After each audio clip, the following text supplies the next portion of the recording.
different things. And then when you are playing against a team like Kotoko who have more experience, you get punished, and we got punished. what can I say? Well, but maybe inexperience, because if you are leading 1-0 and you come in the second half, you need to slow the game down, and that's exactly what I told them. That look, let's hold the ball, let's play, let's slow it down, because Kotoko will come all guns blazing in the second half. So let's hold the ball and hold it and play. But I don't know. Maybe the experience or whatever. I don't know. I can't tell. I called them and informed them that look, they are going to change some 3 players. So everybody should look at them and pick them 1-on-1. That's all. Just pick 1-on-1 and then let's play. Look at, for example, look at the second goal. The left back was just watching the ball when the guy was going to score. I mean, what is this? I don't know. I don't know what to do.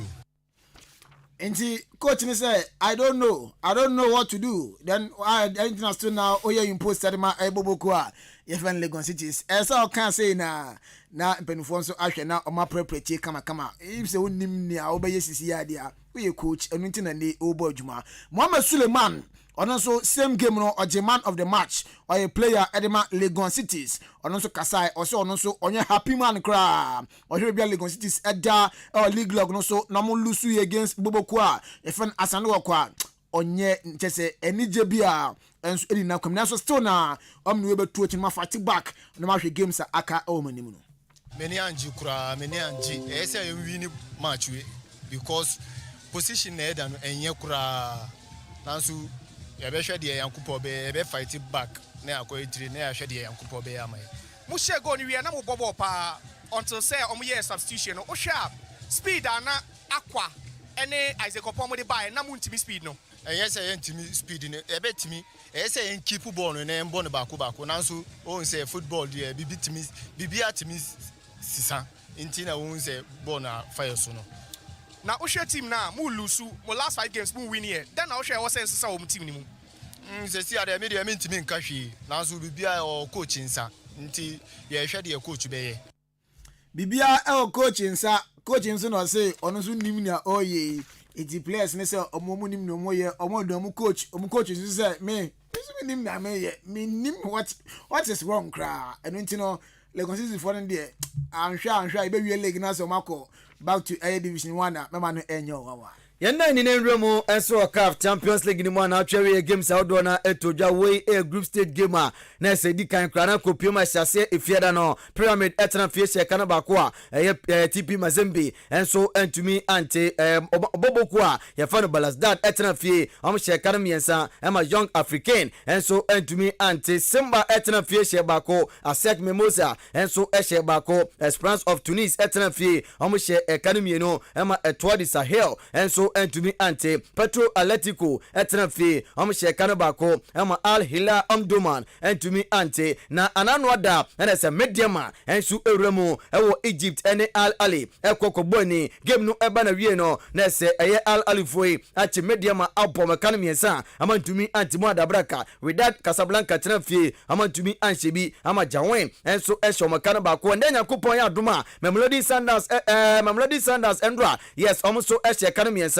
ama nodibu enso entumi ante away games outdoor na setodwa CAF Champions League afa Confederations Cup no say na esi etie USMRJ from Algeria omushemieno ama El Hilal Benghazi from Libya enso entumi ante Boboko FN Berkane enso eshemieno ama Shukahoni enso from South Africa omonso omantimi ante Zamalek eshebako ama Abu Salim from Libya omonso omantimi ante Afe Zagrada from Angola omo shemienu Amaswa from Guinea omonso omantimi ante Rivers United enso miensa from Nigeria omone Academica edi Ebonia Academica for no entimi ante The Bulls Norris from Congo omo shebako ama Stade Malien from Mali enso ebom ekanimu miensa nti Stade Malien akwawe winning Future Stars of Egypt omo shebako ama Super Sports United enso entimi ante ekano na be piema ayada Club African from Tunisia omo esemieno ama Dreams FC enso entimi ante Abrante friend Tayab Mazeni na Afe Kingsley Aduo ofi Nigeria wemu mrantia omo bo 2 goals enema Club African Abdul Jalilu esa kanema Dreams FC game no ɔgye red card. Udani Remu French League na and so say at a game no AC enso ekwa we La Liga mom Alaves etra fie shekare miensa ema Granada etia kanu bako Real Vallecano etra fie am shekare bako Barcelona enso eshe bako Valencia etra fie am tumi anhye bi Celta Vigo enso entumi anhye Getafe etra fie shemieno Amaria enso etia kanu bako Atletico Madrid etra fie eshe kanu bako ama Mallorca entumi ante Villarreal ebo kanu miensa Osasuna etimu bako Real Sociedad omo form ye pa omo bo economy no ema Sevilla enso etimu bako Cadiz etra fie ema Madrid ekwacho mendwa ebo mekano miensa ama dumi antimo da breka Real Betis etra fie omo shekano bako Las Palmas enso entumi ante ende Girona etra fie ene Atletico Bilbao e de aboni. German Bundesliga match day 12 on say na esi etie FC Cologne etia fima Bayern Munich echini twane kanin ba kwa Cologne enso entimi anti afei ayadia Dortmund eshe kalum enan editia Borussia Mönchengladbach for no omo che kanin mienu Freiburg and Darmstadt game no and 1-1 Union Berlin 1 Augsburg 1 Werder Bremen etia fima Bayer Leverkusen ekwachini twane kanin miensa ama Werder Bremen enso entimi anti Wolfsburg eshe mienu ama RB Leipzig enso etie kanin ba Frankfurt etina fima Stuttgart ekwachini twane kani mienu a Frankfurt enso ete kanu bako Heidenheim 0 Bochum 0 Hoffenheim 1 Mainz 5-1. French Ligue 1 Paris Saint-Germain eshe enuma Monaco enso etimu mienu Clermont-Ferrand etina fie Lens ekwachomo ebona kala miensa amatumi antimo adabraka Strasbourg etina fie eshe bako Marseille enso eshe bako OGC Nice eshe bako Toulouse entumi anti kanu Laurent etina fie shemienu Metz enso eshe miensa Montpellier etina fie eshe bako Brest ekochomo ebomo ekanu miensa Nantes entumi anchebi Le Havre enso entumi anchebi Endra de Ayu ebo 2 minutes esanso eje red card Rennes etina fie eshe miensa Reims enso eshe bako Lyon etina fie Lille Metropole ebomo ekanu mienu a amadumi ante. Italian Calcio Serie A no match day 13 Sarantina 2 Lazio 1 Atalanta 1 Napoli 2 AC Milan 1 Fiorentina enso entimi anchebi afi Enua Cagliari 1 Monza 1 Empoli 3 Sassuolo 4 Frosinone esemienu Genoa ete kanin bako AS Roma shemiensa Udinese ete kanin bako Boboko efan Juventus enso any Inter game no ende 1-1 and there 2 games about Verona ne Lecce ebo na Bologna enso ne Torino edeboni Yipio ni musiko pia Man City transfer she kana bako ma Liverpool enso eshe bako Burnley eshe 1 West Ham eshe mumienu ena Luton Town transfer ebo ekanu mienu a Crystal Palace ete kanu bako Newcastle echi Chelsea yovwanwa amobo ekanu and now Chelsea ete bako Nottingham Forest eshe mienu Brighton enso eshe miensa Sheffield United transfer eshe kanu bako ama Bournemouth ebo mo eye miensa Brentford transfer ama tumi anchebi Arsenal ebo mo kanu bako ama tumi ante Endra Tottenham Hotspur transfer eshe kanu bako ma Aston Villa ekochomo eshe mienu Everton transfer ama Manchester United echomo ebo na kanu miensa ama tumi antimo adabraka ndenya kupon ayadoma 8 p.m. no Fulham transfer amni Wolves eboni Chelsea for sale omuntim for money ento Abrante Fen Nkunku ena afi Nicholas Jackson ene Amando Bojamoso enu ntino dia January transfer window ni ebiamu piemu e Napoli Abrante Fen Victor Osimhen osi akanba Napoli sanso Nigeria ni no onko fana be piemu e Chelsea na bibianso akoye ere ama Chelsea bobokon omo kwadia omuguto omensem £100 million na mnukopim o Napoli. Juventus omo bawramo ewo Arsenal kachemo kwada sa Thomas Partey omo kwa kofa Abrante edna kopiemu NFA City ni Abrante fana Kevin Phillips no omo kofa na besi akan edma Juve bobokun. Kofi nya kacho se enra ayadea Sevilla ebo game amamu lusuye against Real Sociedad na game ni ekoso no Abrante fana Sergio Ramos Abrante no okosi akan kakra edma Madrid osanse ne chakopiemu ewo eye na se boboku a ye fana eye Sevilla mu enra game ekoso no Abrante no kwaji 2 red card ewom na 2 red card no we kan wa we 29th timer Abrante fana Sergio Ramos eso agi eye red card ewo ne career mu enti red card bako sa 29 anche bi obadi 30 na kan wana afro de si na bibia so akokama ede amano eno ntinia eno so APF aba eno no Roy Ken ena eka sei osi sia de United omo swagan aba back so oche ewa tan so oche ne miensa na se swagan aba back ye yina no ye tia no eno United sha miensa eno ntina omo si sia na swagan aba na mom bebia say United omo ye ho adwuma eye nim ho no na se nim ho no omo nya more goals na bibia so ekoye de ma United boboku no say no and there you red card eno de there you about 67 minutes 2 minutes grand 3 minutes. 67 minutes no buy. Night day. About 5 minutes. That be about 5 minutes. About 2 minutes. 2 minutes no boy. About 65 no budget red card 67. Okay. Nti buy na 2 minutes per. 2 minutes to play. No budget red as anko traffic. Did I 3 matches? 3. Amobi. Okay. Ghana for captain. Andrea, you, I don't know. You better not wait so now the evidence-based sports presentation. No, it's Yanam and Nano pay. Now, ya don't want to be brave. So do a feeding and so to her. Cause we are, you better bet na say, na fe in-depth analysis, and na fe in some course so, and so we are suffering for na breaking na. And so Eddie Amamidin at the Joshua Cabinet Jeremy Yosef for Junior Tenenka Afe Raymond Ashete Rat and Benito Mali and so a producer show no captain in the morning over for the Amanfo air drive yo confirm time nundu ebebo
Ghana adisiye obuoba ofore amanfo emamo ache edeba ahenkan 93.3 FM.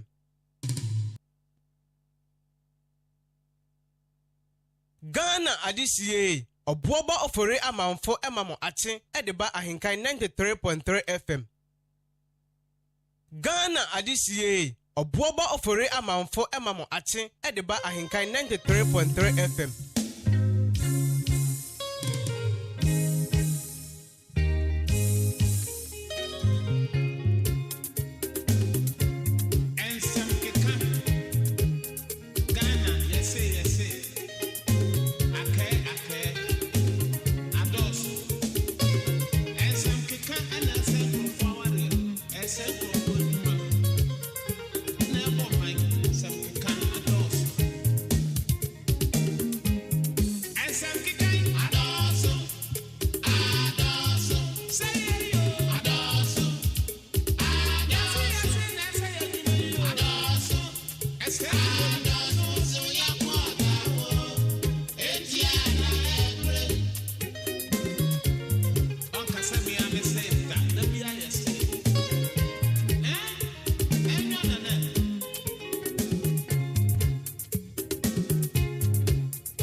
Yam faster than confirm the sports team. Joshua Kwabena, Jenny,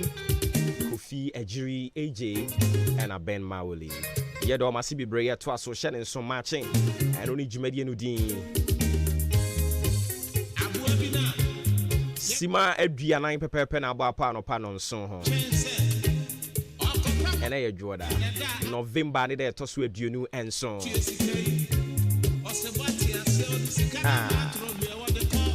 Or the cop.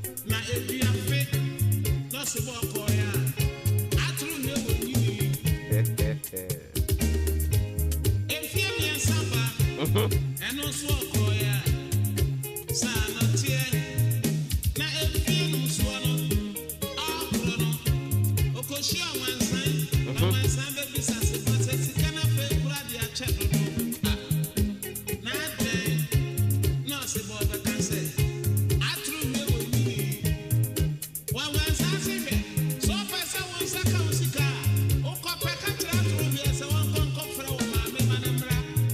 and some keka.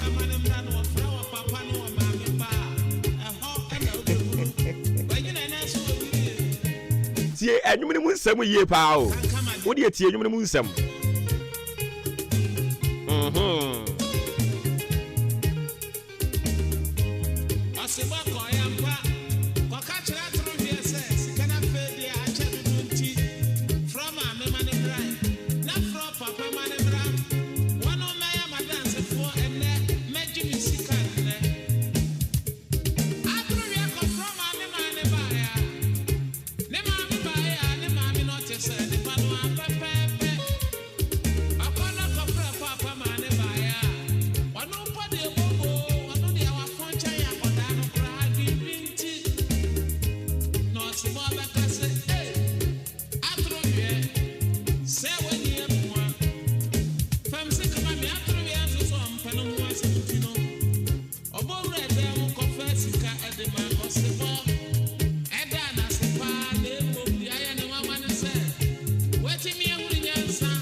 Okay.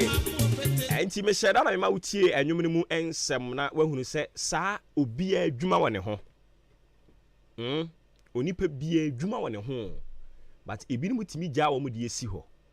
Na omo de nkrofo de ato apampan so. Na omo bohu ndawuru. Enye nwanwa. antro hwe na akɔbɔ ne bosia si obetua si wontua ɔwansan nko si musan na wo ɔwansan kura ni si a wo de ye de rebese o nso akɔ ekodi nsekuro de akɔkyerɛ sebɔ sɛ antro hwe akɔbɔ bosia wɔ wansane hɔ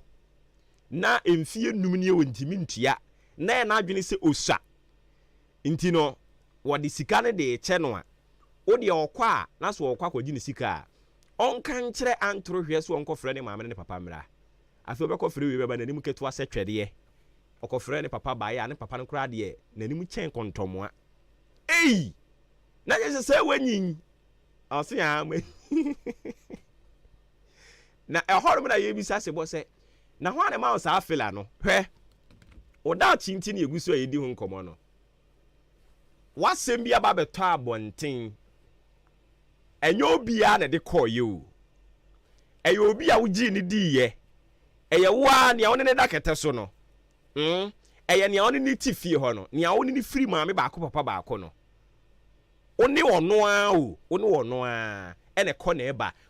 wasum asɛm wahintasɛm nyinaa no ɔno a na ne kyɛ wote yɛ the next minute wote yɛ na saa secret no a wo sɛ wei deɛ nka minim sɛ nka yi wei pɛ ɛna meka kyerɛ no na ɛda abɔnten wadwene ho a wonte aseɛ na ɔkyerɛkyerɛ ne nsɛm no mu a mpanimfoɔ no nwom no a no ɔmoto ne saa no na ɛnyɛ nwom kɛkɛ o na ɛsan yɛ afutuo de ma yɛn ɛyɛ ne onim wasum asɛm ɛna bɛkɔ akɔyi wo to akɔtɔn wode wama nkurɔfoɔ ne aba bɛgye wo nti wansan ɛna yi antoro hwee maayɛ ma sebɔ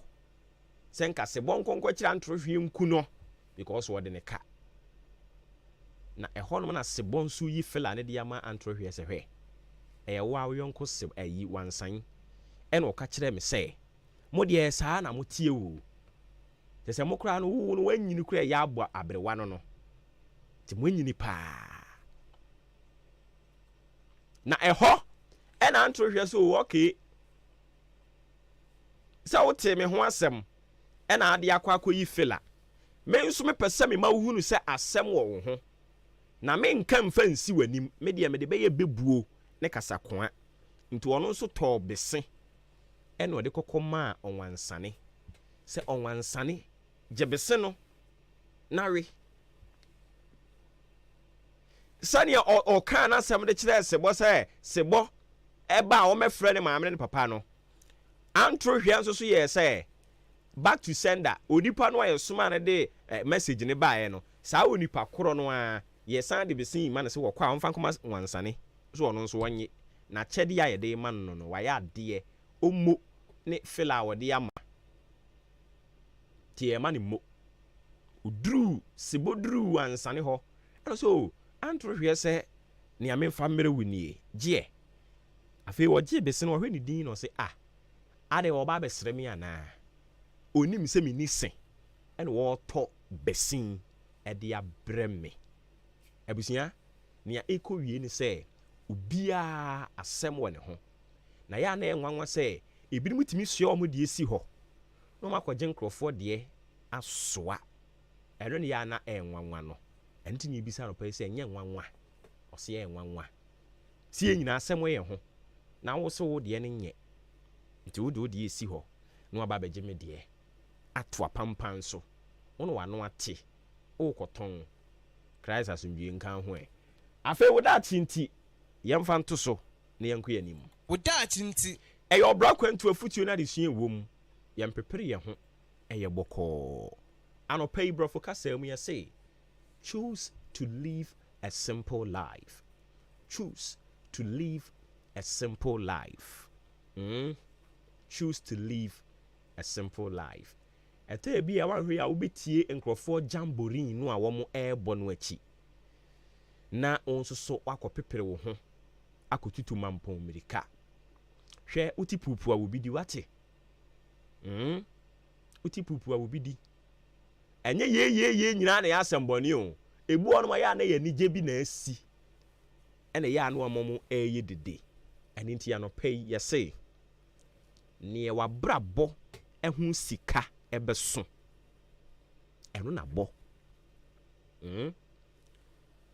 sika wo nsa bɛka no ɛno nso bra ɛna wɔsɛ wo bɔ. Choose to live a simple life. Madam, sɛ nkurɔfoɔ pompam kaba ne street na wo sika ɛbɛso over all a ɛyɛ apam ɛno ne hyɛ. Na ɛnɛ over all no koraa no designers na aba ne betumi yɛ design ne hot one bi di ama wo a ɛhyɛ wo koraa yɛ hu sɛ ɛyɛ overall na ɛhyɛ wo no. Medɔfo ade a wahoɔden ntumi nkɔyɛ mekoye ni abo yensama mame mekoye ni abo ya mabaso mekoye no makase oh ye no me nso me yibi sanse mpanin se ye checha sra na onso amfa okukurumuti a magibia beka se okukurumuti ewu an mo nka sanse afsem bia ne won mo ye di na finshi anna eni nti de wa hoodin betimi wa brabom eno na ye na sire nyampa se onton hire nsuo emfa nguso ebeye merafo empanin se enye da wobeto abo atwa asuo osutade kese ena mpafe ebeyi nye da ye to bo twa asuo frawo no ena mpafe yi yen eyen kakrakra ebia nene de wo ye ne abo yen sama ma wo abra wuntimi enya hwe na ni ba ne ho so no na ne mpana eba atete ne che tu di etinase na yo menso meye bi ne ehunu se ye enya hwe na ni ba ne ho so na ne mpana ba tete ne che medofo choose to live a simple life se yehia na borofo no ntumi nka bi anha ho ka wutwi no twi no nso ka kese ne mire hu se abrantie yi ababa awayi ofirifie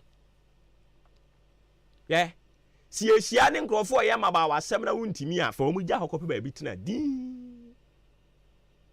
asa abaso ye sa wuntimi nsabi an ha ho kogene wo ho ekuo nu abana nkrofo adwane a wo mo etwa ntoma etwa duku etwa hwan no se wa ho odi ntumi a medofo nha wo ho. Choose to live a simple life. Nha ho obie ni wonu mo obekọ heaven ebeka tell ni se wokọdwan ni kuo bi ansa na wokọ heaven edi kan ka tell se na no na meka ayi ye single hwan no ho kwa na kwa ayi kwasi ada we ayesi ye hye coat also ko pay suit ni bito ye ko wuku ada ye se ye twa ntoma ade kye ye se ye ho am se ye mfuma de ye choose to live a simple life na usu bedi ni pechi a obeye de enye ene ema bebre ato pressure de ama omo ankasa omo ho enye obi na toma a omo ana ato ama omo ho adan ya so wokotwe ne yem ade nyina de akogu ne to na ne shape na yi kama watimi adandan ne ho onso kwame ahe onni sa sika no obi hyew yeyi unse eneyi ye kumuma ba awa no obetie yesi na akakakra bi no awi asu adwuma wie wo so opon ne ho ene de ne wawuo ubekotiem no wabu ba ma bi kwasea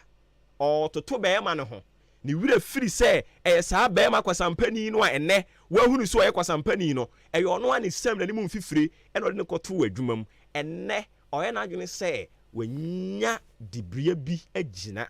ene nti obu nkompon ko hwe na chi no ko hwe kwa benane no saa branche na ode ne koto adwuma mu ne siase nkawa no a wompe wo betoto ne ho enkrofo no se papa anya hwe abone nya hwe. Choose to live a simple life. Nibiri bebiri ba bankrofo egbo adwaman eye de ensa ni ne emfata ni nyina no oma dwene say simple life abraba abayi omo de omo emmobi eni nti be ma no akofa no ne chenchene atwan e wo so oto de friend say pasta e wo so oto pizza e wo so ode no call restaurant wo mu kodi di wahwe abi ene pragia o so pragia e wo TV so na ne no omo ye no omo di odo na otumi ba no ababa ka kire kwaku mensa wode ne to aboabo ne se na wo de wo se de abi ni mo do die no kwaku mensa wo de oni mu di onye romantic kra ni wura firi ne ho se abi ni pragea no eye tro ne atro de agu krata so de ama mo se wo mo nye sesei nti obroni se omo acte o ko hwe obi ne acting so say no na onso di ba ufie hey girlfriend awade ne begu wani so betew me ka kire wo pen we unhia odifo so me ka kire wo awade ne gu so enye ba yie eye wo na ye say abrabo no ye wo simple life wo ho rewre nkwan na abenya wadi kuntomire na ubenya wa ye ne pia wadi fiduane ewom se enkun na ubenya ahoɔden wɔ mu a sɛdeɛ nkwan ne tie bia medɔfo ka wo sisi so na bubu bi wate na unni nkwan no ne enye de sei no da nyinaa ɛda bi ba onso betimi do nsa siobo na waka PCS ta honam ato ne nwom se wo hwɛ ba bia ne wɔteɛ enkrofo nkyɛn tene tuo enkrofo mmɔkwa wabɔ na enne awurade apagya no hwɛ live your simple life. And a time is coming. Entade no obesesa no asesa no. Inte bi ene watade na ye one way a mane how. Odi an say keep it clean. Si to so bobo. Muani nso fa anije na fa bossa simple life no. Fa bossa bra no. Na me ka kire o. Onyame a osesa PAC Esther bra bo ene. Utumi nyamu akukuduro de to dwom da urade ase. Onyame a wasesa oba pa Christia brabo ene otimi nyamu akukuduro de to dwom de nyame ase no oba pa no mo aka no mo ye China fo o mo ye Ghana fo say nyankopon ne da so te ase. If you choose to live a simple life, a life that will please God, he will open doors for you and he will make way to where there seems to be no way. Na won so beka se onyame one me edini yi oda chinti ni nkrofo achi enkobo bra wontimi emmo empani se asrewa oye na adwene se obesu agye nkukusu a ne topai awurade nka ho biom na wonte na ne mu nkyira wo ye de wa ho adin betimi fa mpaebɔ nyamesuro ne adwene mo fan ka ho obete na ne mu akyira wo papa driver onyunu bedidi wate he aduane no se sales a wo ye no ebeso maame ne waache ne bia kan sisi so na di wate mesi se aduane no enkun na be mo ahoɔden nko ade a kan sisi so na di ebire bi ba onso betimi de wo key no akɔkyerɛ nam a wo pɛ enkwan a wo pɛ se na wuntumi mfa nkyerɛ a nyabotre kɔso akonkoden ye adwumaden na awurade obetine ni mu akyerɛ wo oda chinti anope ni ede nam no oda chinti medase Ghana adisiye oboba ofore amanfo emamo ate edeba ahenkan 93.3 FM.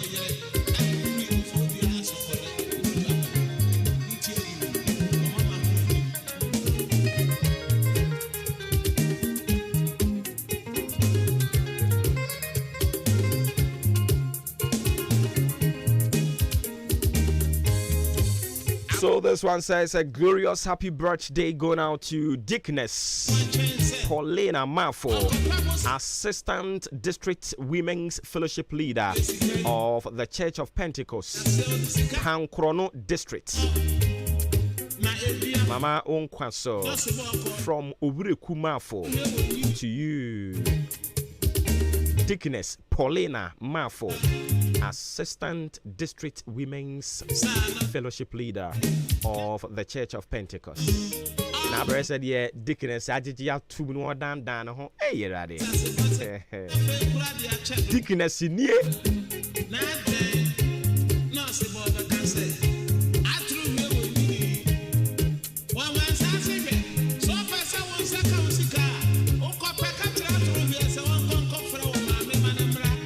And now on today, of Sam Scott. Sam Scott.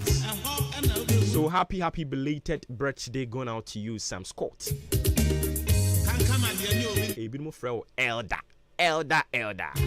Sam Scott. Christ has some drink and him bad one senior. Also happy belated birthday going out to you. And him bad one.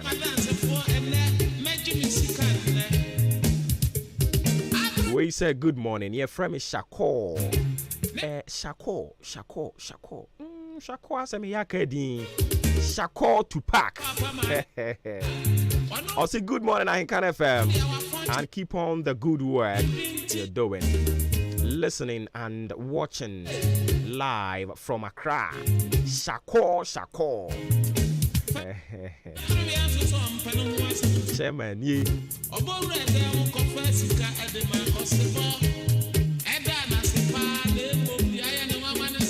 Ebato yebekwa ko fa da ubon krata mboso no de ama na fe yatoa de aka eso adwene apomboko de Ami adom na so e. Ami adom enso me hoye pa. Abode ase.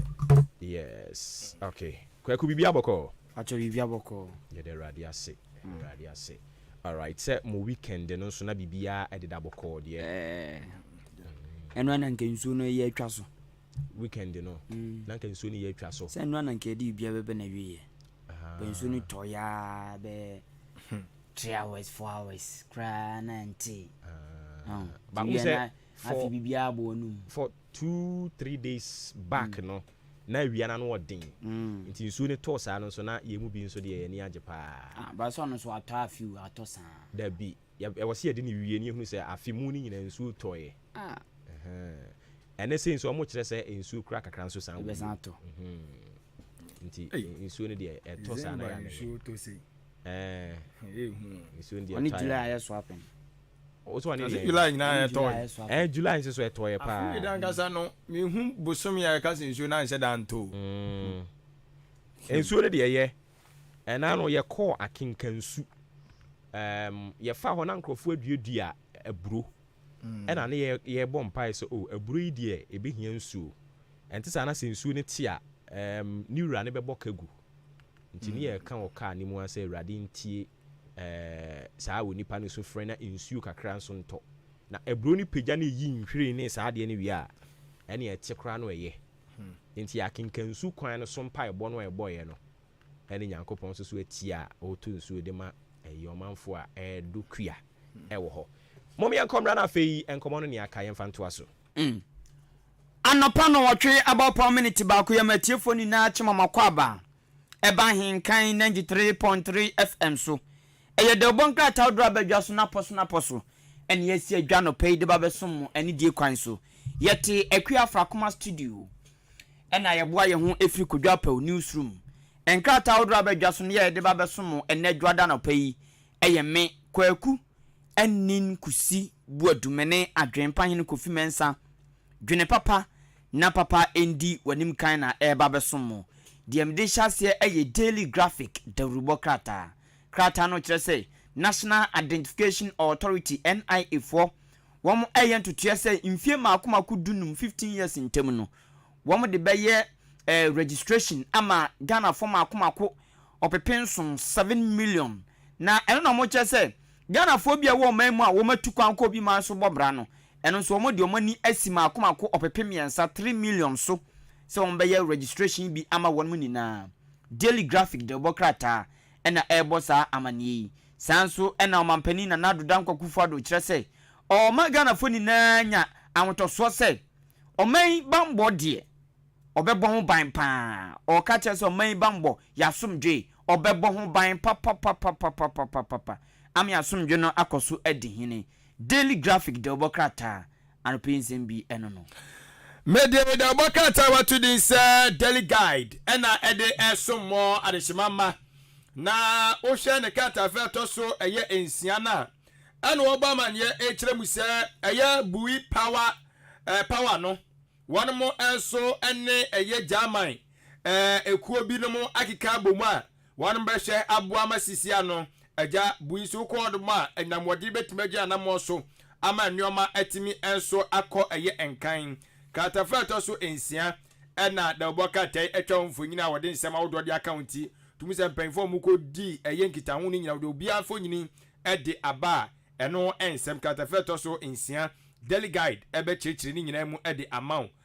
owie yɛn so no wɔkyerɛm sɛ ɔsoafo no ɛna ɛhwɛ enuane ne kuayɛ dwumadie ne ntotoyɛ ɛsoɔ owura abranya champion so de mfonyi de aba wɔkyerɛm sɛ ɛyɛ Ivory Coast anase Cote d'Ivoire man no wɔnom ene Ghana ɛwɔ nkitahudie bi a wɔnom ɛkɔ akɔdie ne nyinaa no ɛfa ekoko dwumadie ne ntotoyɛ sɛ betimi ɛso akɔ nanim sɛ wanka Saudi adanse sɛ ɛba no Ghana ne ɛyɛ Cote d'Ivoire de a koko hu dwumadie yɛ na wiase afa na nyinaa esi nsere so enti wɔkyerɛ nkitahudie bɛkɔ so na owura abranya champion no ɛna ɛbɛyɛ titirani ɛwɔ saa dwumadie na ɛbɛkɔ so no ɛnso so emuo ɛwɔ ensɛm de ɔbɛka tai ɛnso ɛde ɛnam na wohwɛ ne banner caption na deɛ watwɛ ne tafu na gye sasɛm nwanwa ɛwɔ ne da ɔbɛka tai ne mu no ɛwɔ ka tafa to so miɛnsa na no ɔde Ghana man panyini na adodankwa akufu ado akramfo nyi de aba wagye ne kiki ne kama ɛnya asɛm ketoa na no ɛne wɔkyerɛ sɛ Ghana man panyini ɔde kɔkɔbɔ nsɛm ɛkɔde ama NDC ɛne adehyia bi ne mu ɔmo de ɔman ɔmadwen sɛ ɔmada no ɔmo aboa huriye mogya mpomu ti mu da basabasa yɛn koten na wɔnom ɛpɛ watu wɔnom fo ayin wekura kɔkɔbɔ nsɛm wɔne ɔmo last one nti deɛ nti ama na nadankwa gufa ne kokɔ apaya wɔde ɛyɛ kɔkɔbɔ nsɛm kɔma NDC ne wɔnom a wɔmo ɛma ɔmpɛsɛ basabasa yɛ ɛbɔ ɔman mu no okɔ katafeto so miɛnsa ɛwɔ daily guide ɛwɔ katadi mu a wɔkyerɛkyerɛ saa nsɛm ne mu nyinaa so ɛde agu hɔ daily guide ɛwɔ katani nsɛm ne bi kan ho ade so ma no pɛyi pebi na eto kenkan tumu enchene DMD to so the chronicle the bokrata musem na chronicle the bokrata no e dia ba kire se okọ Ghana mra hye bidefi a ena owura afanyo marking a oye dom kese ne ba no dani abedi akire o kese owura John Dramani Mahama IMF kokoje ye ho ntotoye wantumi anwie se de woso ye no wantumi anya anwie ehwo asem ena owura afanyo marking ebo owura John Dramani Mahama achi ewa anu musei krata kroya ena ode owura abranya champion asem na san ba adwen aboso dada na fofura unity da mensa nifa esruto krom top right corner ene say customs for no ena yese o machi tawa a esumbo 7.9 million Ghana cedis tawa meche tobacco anka ye tonwa kasika ebenya 7.9 million Ghana cedis ena nkofo bi fa kuntu na sede awurere ma akwakodi dwuma ena customs division for no achi saa tobacco we nina the chronicle anopay mede da bokata watu din said the new crusading guide emu ensam ana de edamo adeshimama na wohwe emu a ne bana caption no nsam ode abanie wo kire se enei se eye mrahye badwamu chiamenyene right honorable Alban Kingsford Babin allegations say obeyeye a wo chem say na tenaye ba bia wote ayade say ye ton we ni ka ye ton wo sin ka ye ton enumu ensam say ye nokre say anya nokre sam no kase o chese land commission wonu ma fiase ye san nsem ni mu ahwehwemu a enya asem ketwa etu o matintim sam kura mpo di akwa abedweko a mohwɛ mrahye bedwefie dwuma gentotoye eso parliamentary service for no say wonom emwa say de be ya wasa nhwemu bia a wasa ekoso no ekoso ne nkrofo mbo saa po no so mbe so mokoton eye mrahye bedwam chiamenyene atena ye no anase ne nsase bia ye de ama no no wo kyese wonom wano emu nhwemu entimi enkoso ho nsem de bokata no pay wodi aba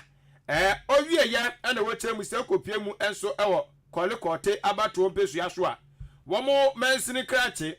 MCE na so ye sepa isiam no kaso kyese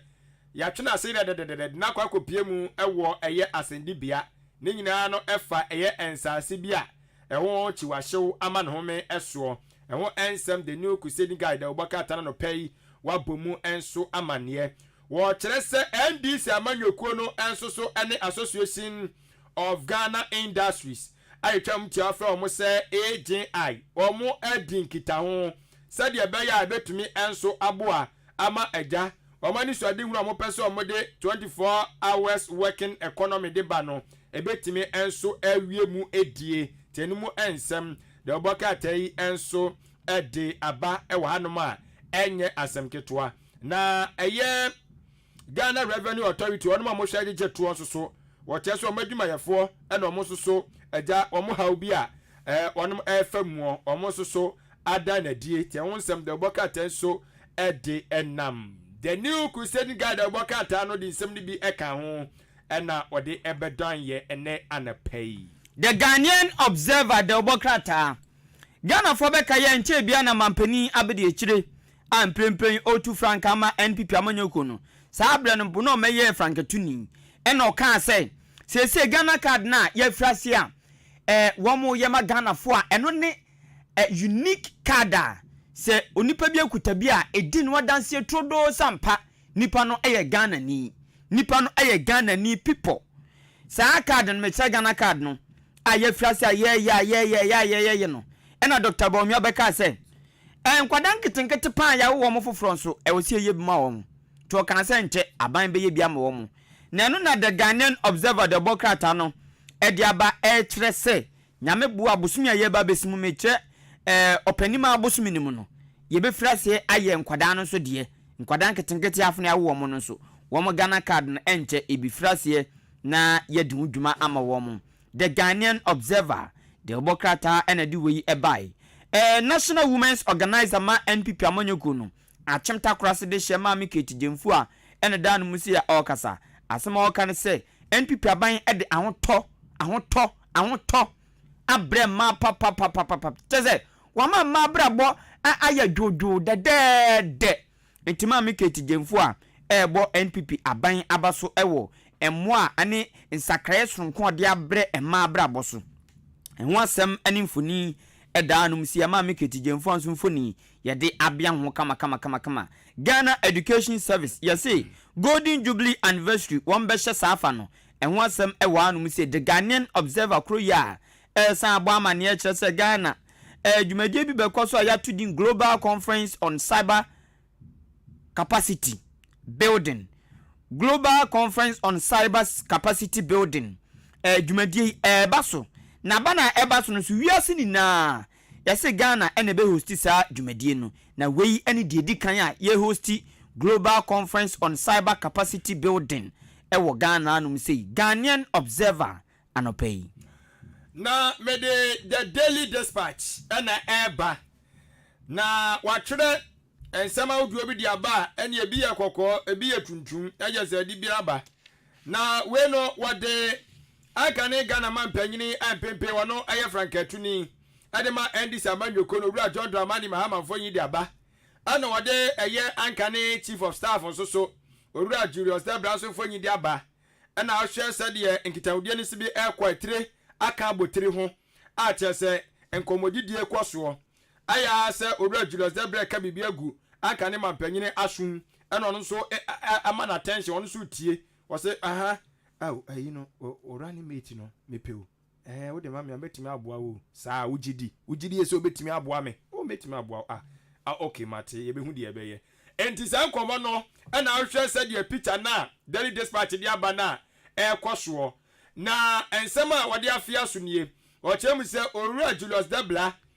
se de ade na kika ko ne de se de ade na kika ko no ansha onoa na owura John Dramani Mahama ebe mana bo na tidom afimpinu ne adwunu enan abatro no enso emu de nti amane kasa ni nyina no wode egu eye the Daily Dispatch the boka ta no enso emu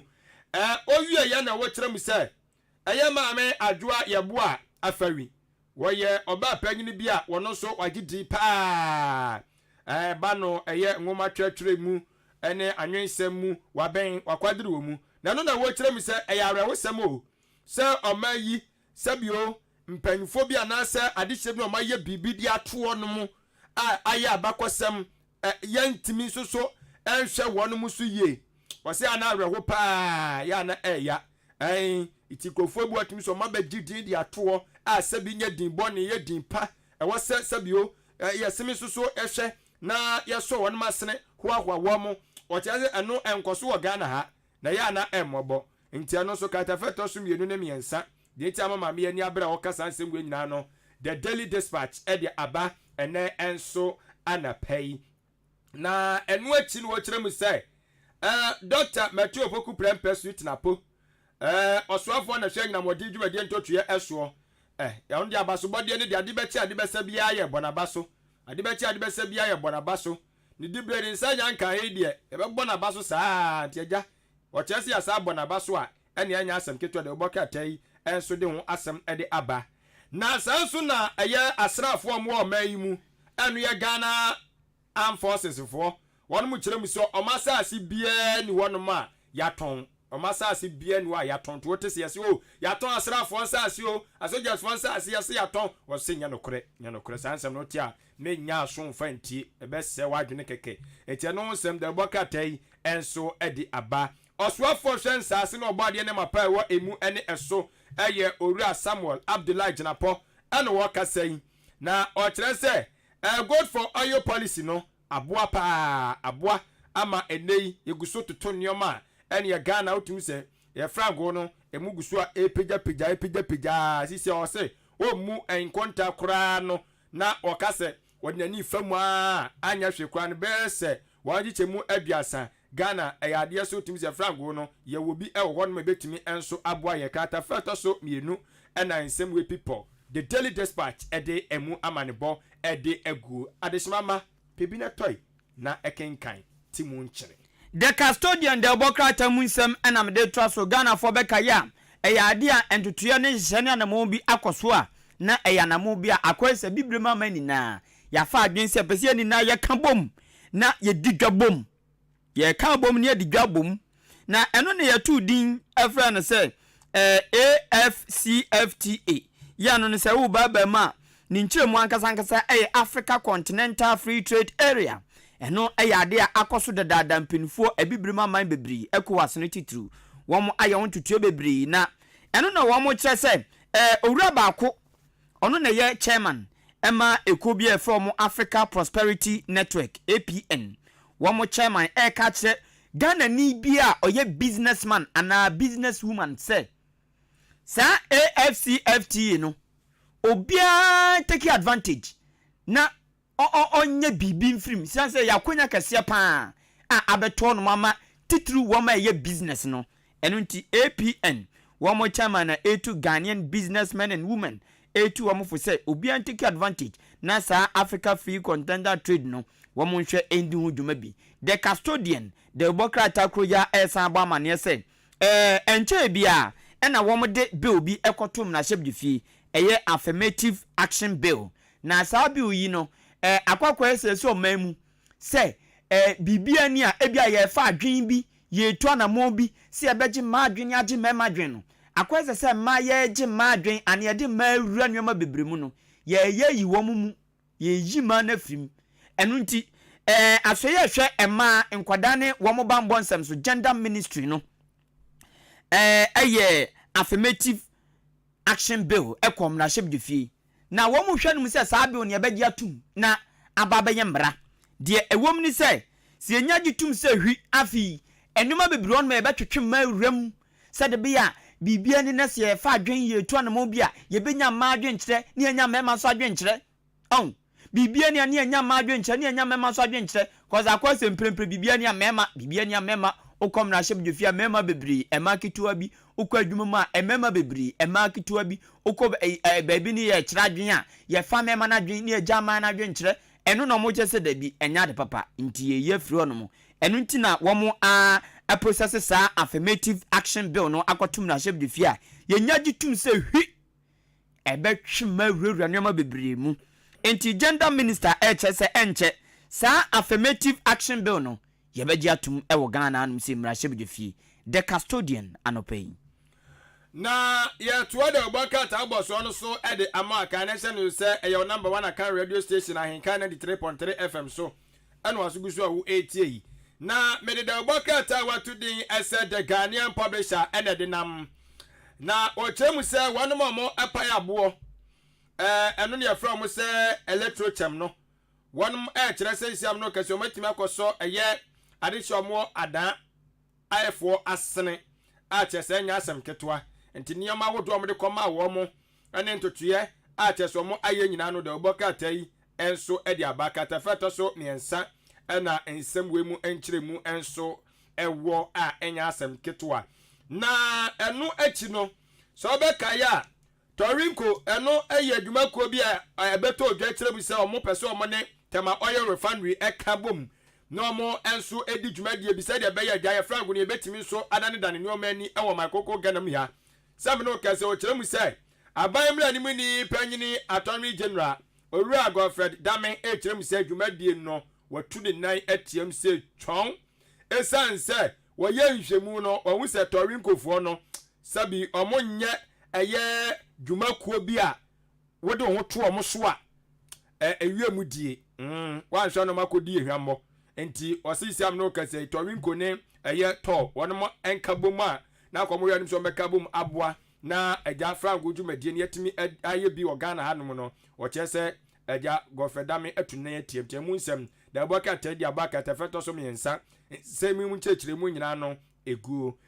owie wotrem se Ghana so yehwe anim se yebedi dwumadie bi a wato din se Global Conference on Cyber Capacity Building yebedi si na so na yetimi enso adi hu dwuma wo Ghana ha kosibo ni se yebe hosti wo Ghana ha etenimu ensem da boka tadi abaka tafeto so enso wacheche ni nyina mu enso edi aguo the Ghanaian publisher Supreme newspaper da bokra tamunsem enam de to aso amount na me fansem mienu ena afrim edikan eye Ghana HIV and AIDS network aye twani tiafa no Garnet nes wom de Ghana no se no mo no ade ye wom dadwen kese pa eye AIDS ani HIV wom de an se saa ya ade mienu we ye bete so ane ye be pam no kura free Ghana ye nipa wom no kura ye be pam afri wom mu eno na Garnet foi said bi on betumi atu HIV AIDS asenti womo de omtuma kɔbɔ ekobia no na entuma no mde kɔbɔ ekobia no de no yeso mani abre pa pese acha 2030 na HIV any AIDS titru AIDS na omo tuase Africana so omo ntuni na asekora na ne ate so se hwi Africana eno ne ade a Garnet womo efu nemie Ghana HIV and AIDS network woman ya bre papa etu hu anamo pese won eye ti by 2030 de na yese womo apamu HIV AIDS afroman mu kra enu nti ene yese womo frase de self testing aba wankasa okoto okope de test bia na wa test ho obu on mo hospital na okotest na yakase wo HIV na wo AIDS na afia kwakọ ya asem odwinse bia obi ahu enti na ofere ene de keka nti wa okotest ya na wahwe so wo bi ana oni bia ukosho dem no atest enu nti nom som de sa self testing no aba no enti ni na no said be ya 2030 de na omapamu HIV AIDS every Ghana newspaper ya to din Supreme ena esan bo amane kire se Ghana Revenue Authority mpenfo so womani abrepa tutunyo ma odro bi wanum sei ya womde ne tofa bom aba pe krata ni bi na tumuntine ene anopai the anchor the bucket animal ensam was stress already no kwasam no kwa no de nam ti revealing the truth our potoka sam ni na hote edin o trem esa opanyini bi ono so eba no eye agudie mu dwumadi a wa ben akwadiri wo mu pa nya asem ketwa ena wo tem se wo sem panfo hwe no mu simkonya na community mining no eho adwentu ato a ne ho epo omutimi etechere se de be betimi aye ne yemu teno ensam de bucket edi aba enye asem ketwa kora na owie ye no eya asemo oru akament apak si unim no Brusa South mrahye badwani na ni brabre no enya asem ketwa na ni nyina ne se kopie mu ewo eye atifi apoye mantamu a upper east region omo mantamu suafo ye oru a Steven Yakubu ana wadi atudwe akire mu sai aja wo so ni TV pe ye do #24 hours working economy oso okotie radio so a asem kro na okwa be fonten so a asem kro na no di asem kro ni na no wo che say 24 hours economy no wo se emwa o bo amwa nyina ne say ebema anadwompa so nkomo no entimi nkoso ye na ahomache wasori a agya o be ya adwuma ahomache no yase o be se ne kwa adwuma we nyina ka sei etu anu de o se dabi 24 hours economy na bema ebi ne mo yere ne magyeja awam ebi mo so agya ekunum be gyeja awam nti emwa na no owura akrementa park ka kya ne se asrafo am ko okun yi wo kum mpo woga se obeye wo ho obedi paso agura obedi sabra na ni bra ba obi pre ne nkwa enso kura no obi gai sabio ekodi paso aguro nti we nya asem dia wose woka odwene ho a wonte ase enti awon sam da bokata yi ade aba enso ewa hadomo enu achi no o kiremu ese orura amrekuduka osuafo abede kire awo no na hwensa ase ne obade ne mapa ewo emu ene eso wotese Ghana ene nkunyasi ayasi ade afa agya agudie foforo yenya eno eye lithium no wokire se ebeboa pa we ye de muda ho pa enya asem ketwa owieye ana otem se kopemu asantemantam soso a nipa mako empem aduoso 70,000 ana kopemu asantemantam ya se wo mo anya eye HIV ni bi HIV mu awa ni bi wo mo mogya mu je no nsem da boka ta di aba ani ame ko ho amehwem hu suye wan mu susu agya omudi madie awa ya sabi omudi ani sese sabi odehia bi to na on pese awhari mu obepe no krabia na chese opese agya ope ba bi di ne kwhya kakra nsa na busua sinkonya to ato adwene eno na akwasi bi ni from se friend se motre no na adwumayafo won mu ho no mo omo kire mu ese nyame ya adwuma wo kire chi ada wukuada won mu nkwa adwuma on betena fie omo eha on se aban de omo ka hihye bi won me wo se aban di so aban ni so omo adwuma so hu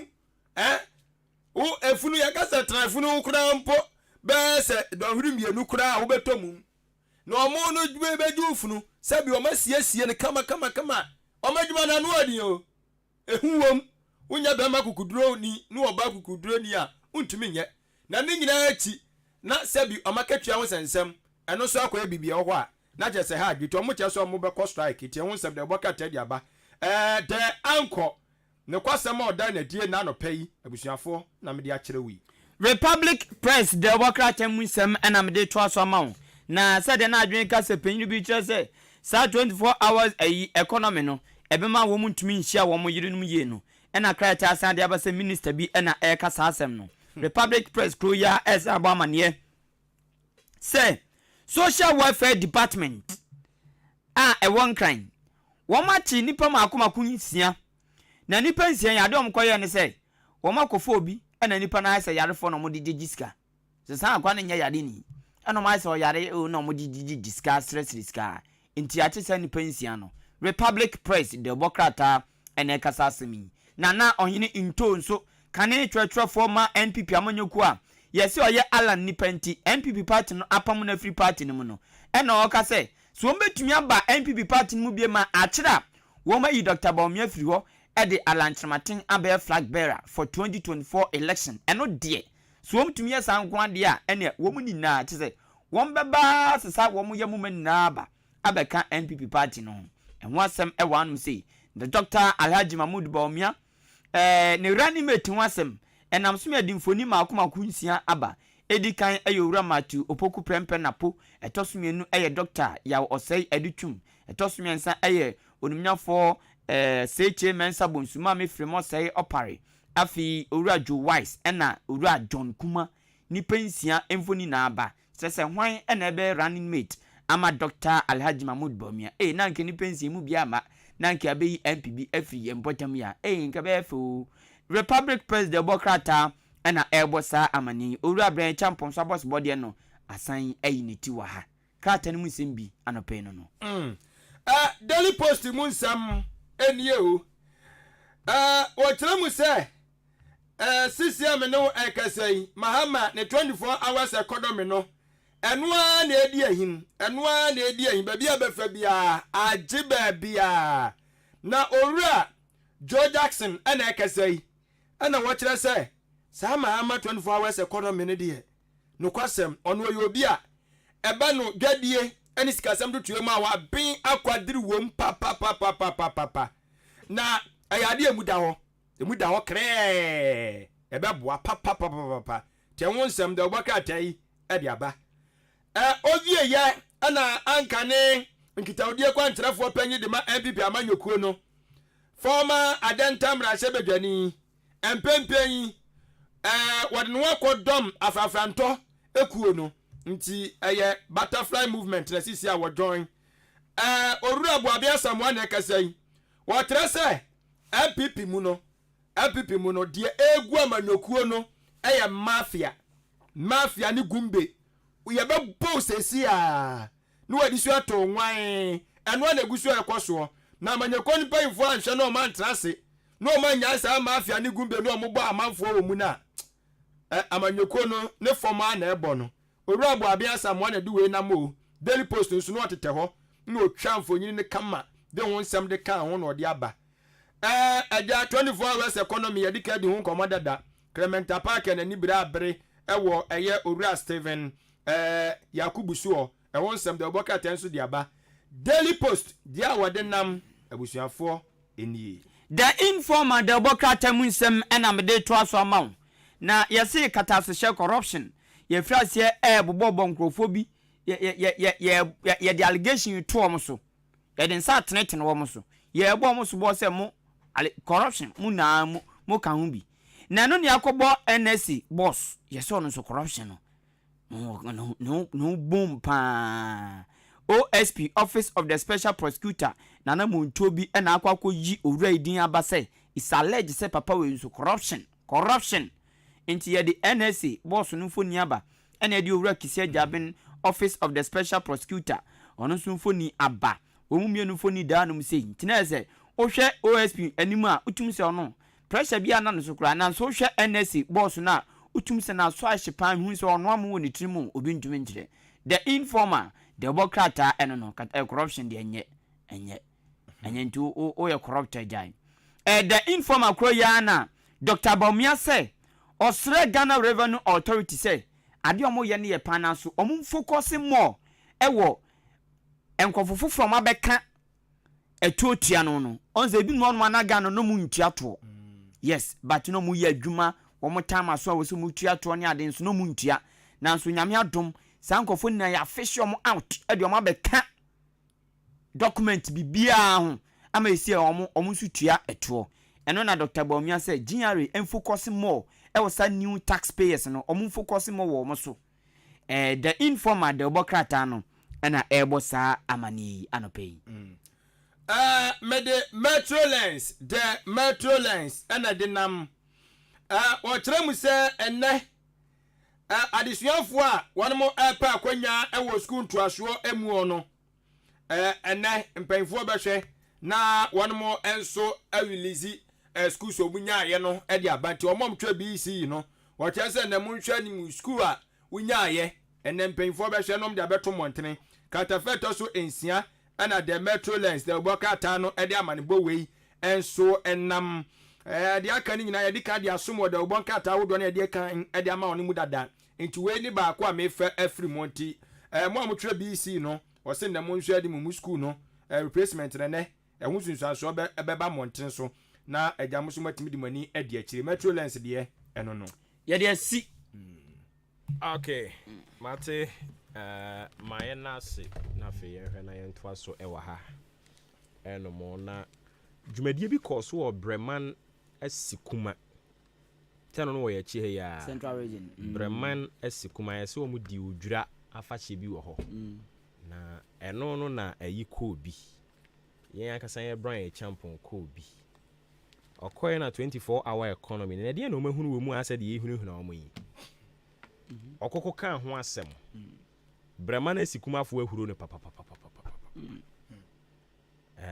omo huru ni papa se 24 hour economy no so omo ntumi nchirechire mu omo nya amane nkonkon ne konkon minim die ntia asa abedane kaka moto bibi hunu na MPP fo yi because Oha no yi amode aba mo chese 24-hour economy no already no. E ade e adwuma system mu dada. Nti die ntino obi beka ho asem a eye bibi huhu bi de mamo. You see my ama chairman so my ama chairman so be capitalize on that.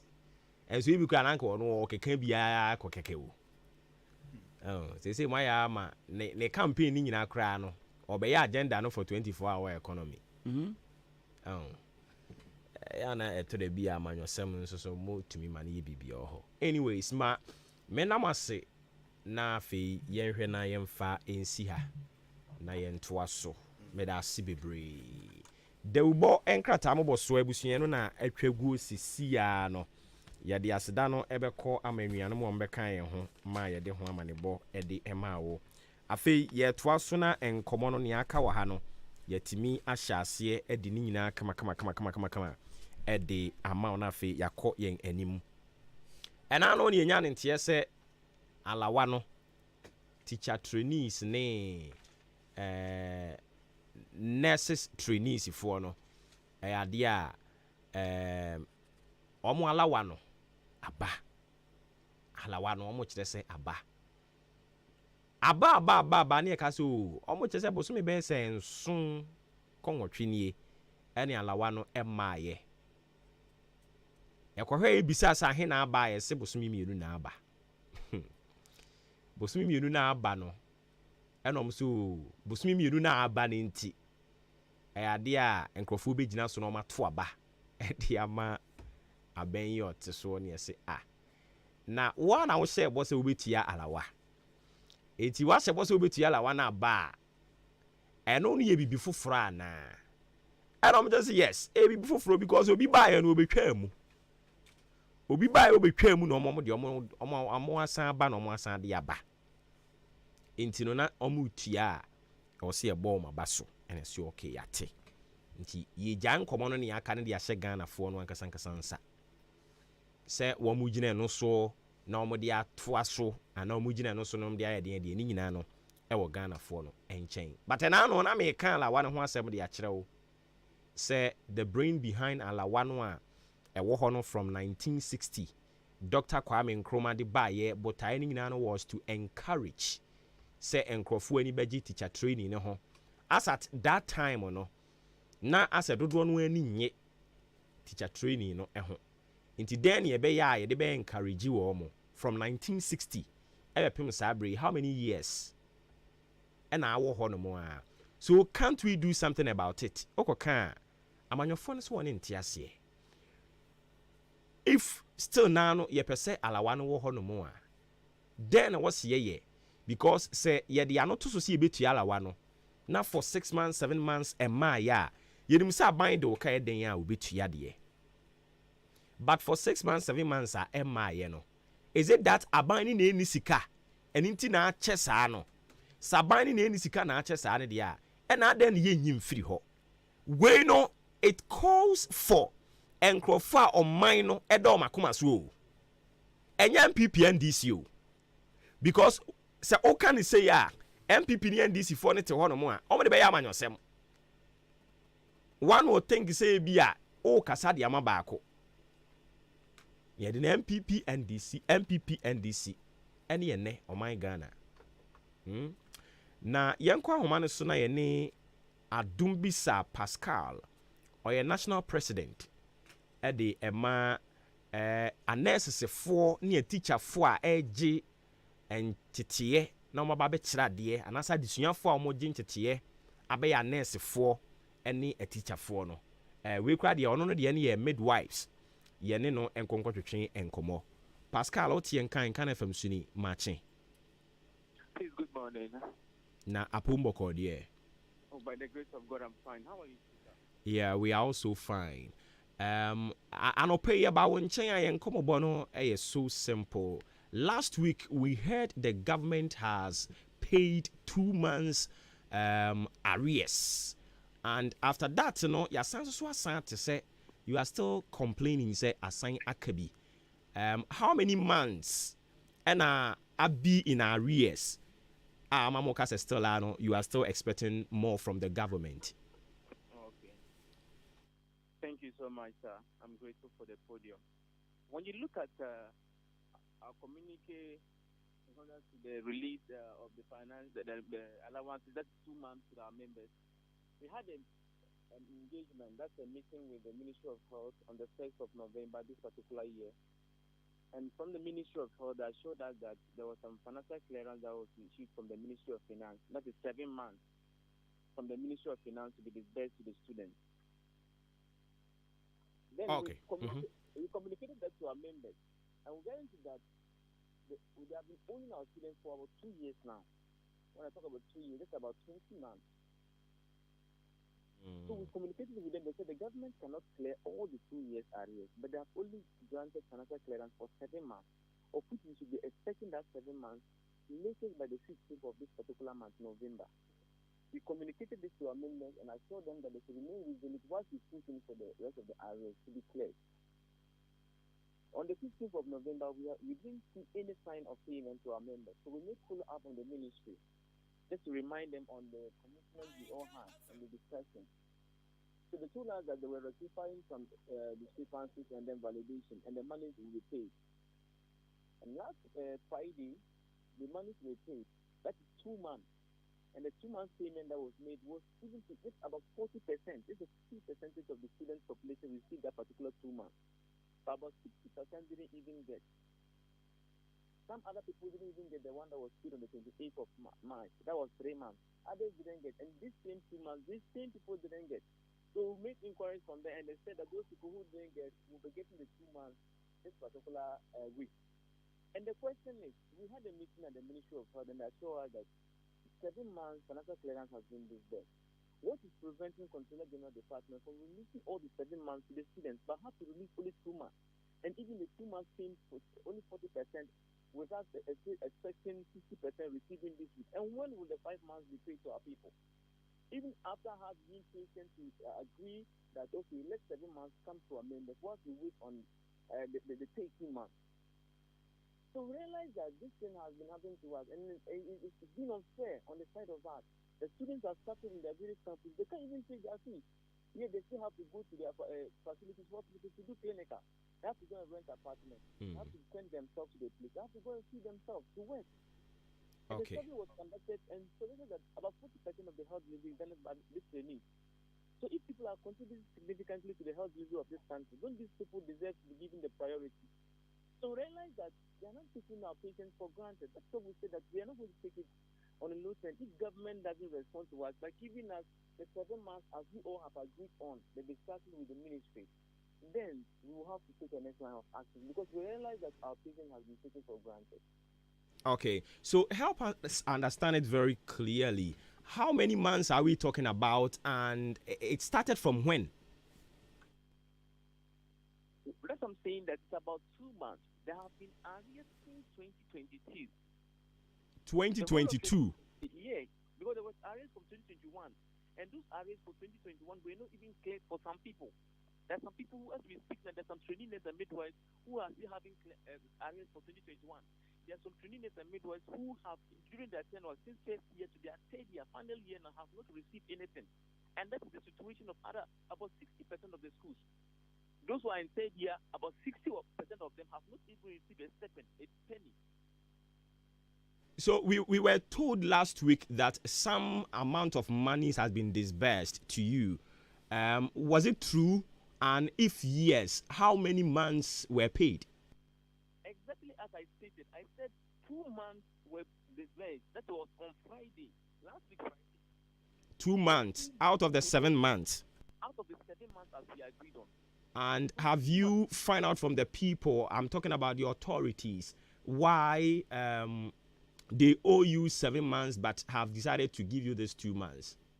It's not like they owe us 7 months. The financial clearance they received from the Ministry of Finance is 7 months. But they owe us for 2 years. We are not getting things clearly. So does it mean that you received 7 months arrears? What I'm saying is that from the Ministry of Finance, clearance comes from the Ministry of Finance for payment to be done, right?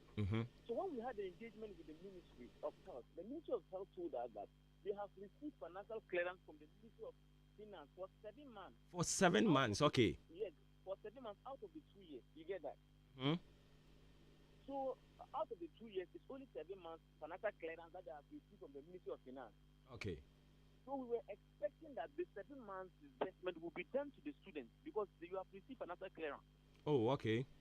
Yes. So for 7 months out of the 2 years, so we are expecting that these 7 months will feed the students. Only surprisingly to see that 2 months was issued to the students, not all issued to the students, but 40% of the students. And has there been any communication with regards to that? And that's what I'm saying, that from the communication, the engagement, we made a follow-up, and they said that they are doing validation Okay. to ensure that those people who have not gotten this particular 2 months will equally receive this particular week. But the question we asked was,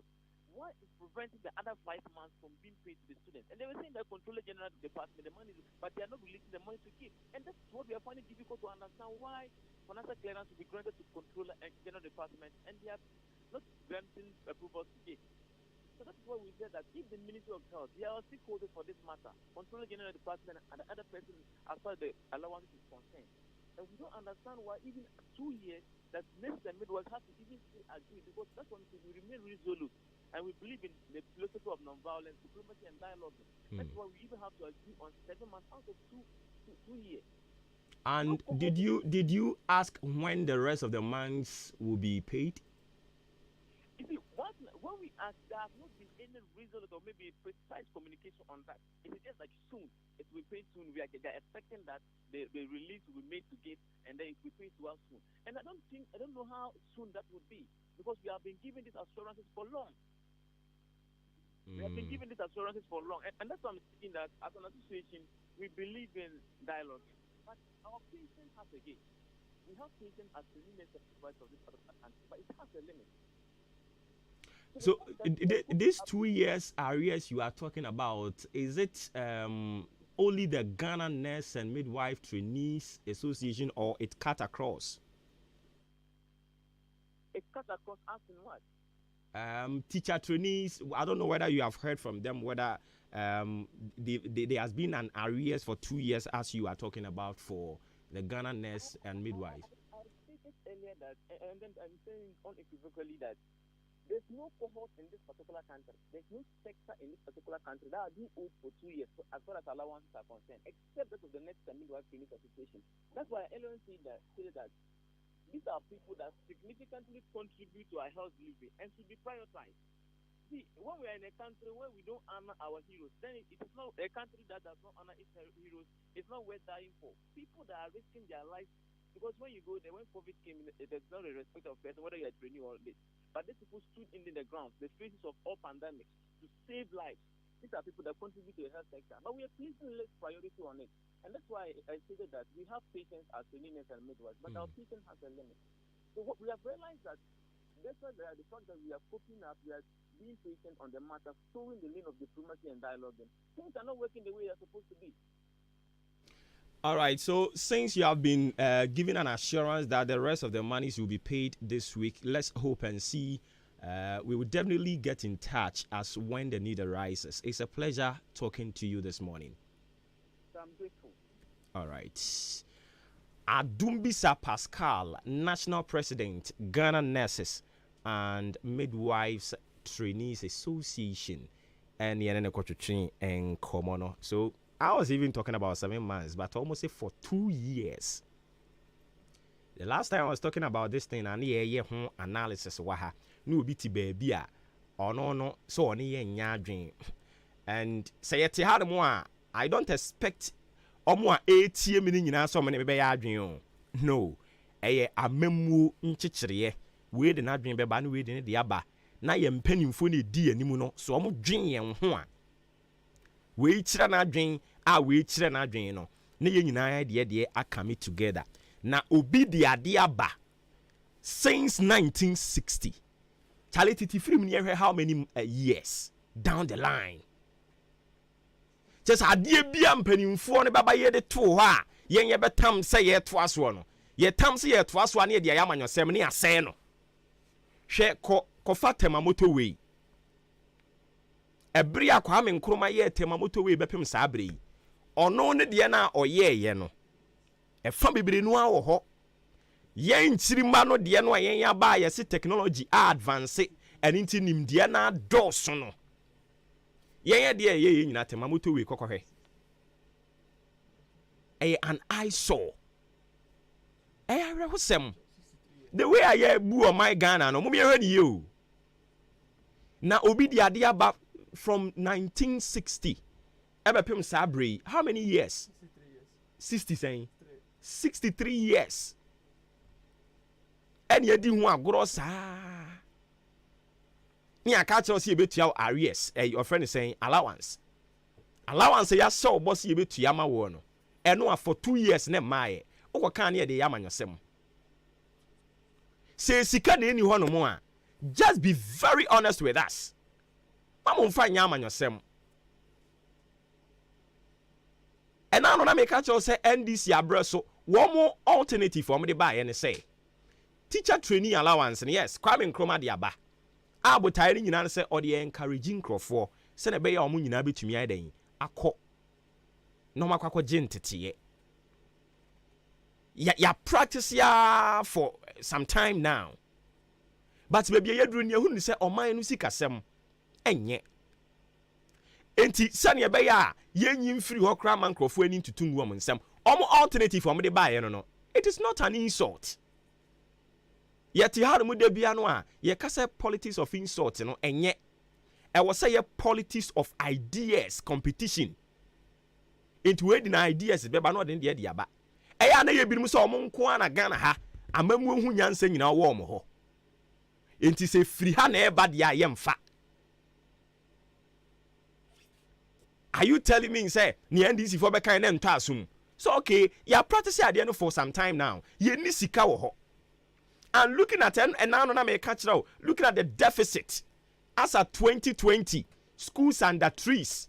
buburuja sika ni ebe hia na ye solve sa issues no ye kan ho asem wa ha no mo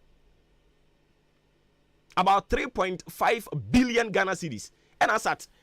2020 schools under trees about 5,400 schools and na under trees 2020 sika ni ebehia e dia solve sa problem no na 3.5 billion Ghana cedis from 2020 ebepim 2023 allocations ye say ye fa konko tua allowance ye kan ho asemi alawa ye kan ho asemi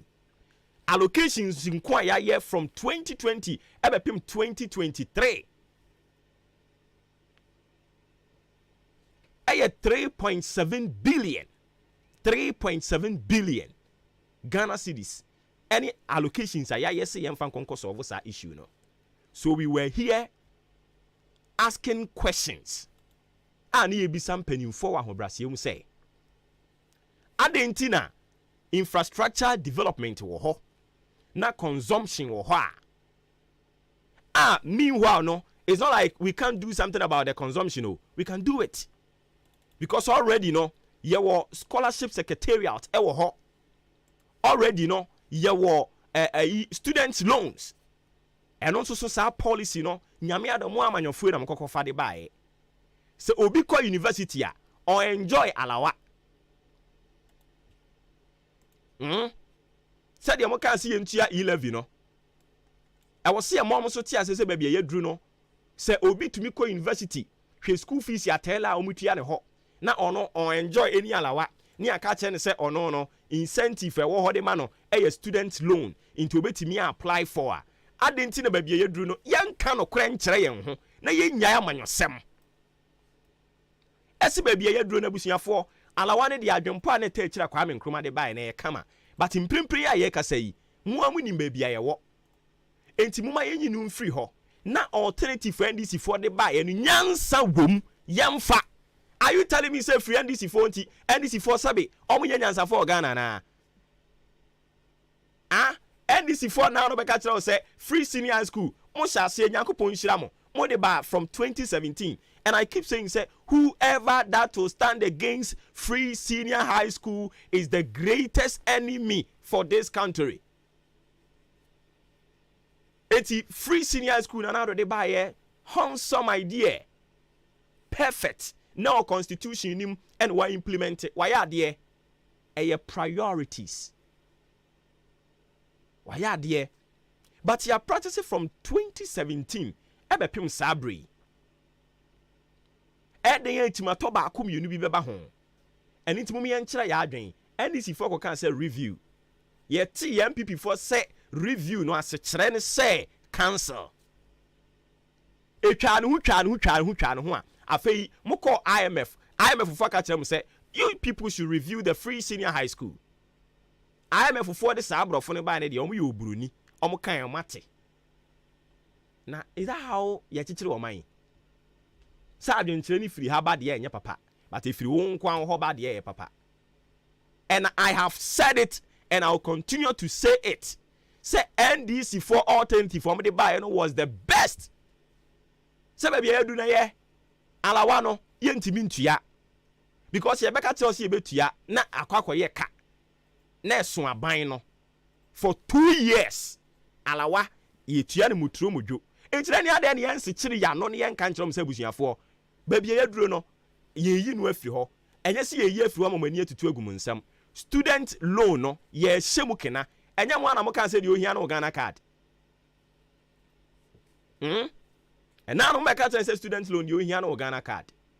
then ye nye ne saa ne yema ne easy se ne kakane no obi per student loan a obi go through channels bebre okofre hwan aba guarantor hwan say mo amadaro mana mo aba be ka say you don't need any guarantor ne ohia na Ghana card it nka ye nye so simple emfama disuafo ni nyina se ya ye universities na ye yi a aden ye training colleges ye yi wo ho ebe yi wo ho no mu nyina apply ne emfama won na sa sika no a ye twade kɔ hɔ allocations na ye twade kɔ hɔ no yemfa nya bibi foforo yemfa building infrastructure yemfa biem na intakes no entumi nya more because sa teacher people ratio no gabo ne so na no I told you na yemfa embridge sa gabo no na yenka no kora mfa nkyere yen ho na yema ne nyese ye de dada wo mo alawa ne beba ma ene na kofuo matimi atu omuka youth in afforestation matimi atu omuka no kora mo mpenti napko ka san ba akire nyina eni nyina e causing financial loss to the state ni bia because mo shase mo ka kire mo say mo no mo ko 3 years contract and into 3 years no so na osan ka mo ma mo exit and mo because of politics and because you wanted to score cheap political points in ti mo extend no san another year kan ho eno na akofa arrears yi di abai ye kanyame adwen a kire mo a wote hɔ a wo se wonte wo ho ase na uye tu ana wo ye gwe ye nka wasem sika no sisi bi ni hɔ ye sure bokra ka kire se de be ma wo ebe dane ka ebe dane bosom ka am ya beko etisanity de ye nyim free hɔ because of alawa ntini ntimi nya desuafo bebre enti say ye biem ye be fa bebre infrastructure sika na nka de betua mo alawa no ne ye de be ye nie yem fam build infrastructure ne yem miem no obi antumi nkobi na yem provide quality education we nyansa ni we mu efiri andisi for oba nti enye nyansa e amuza mo nkwa ni nyansa o mutirim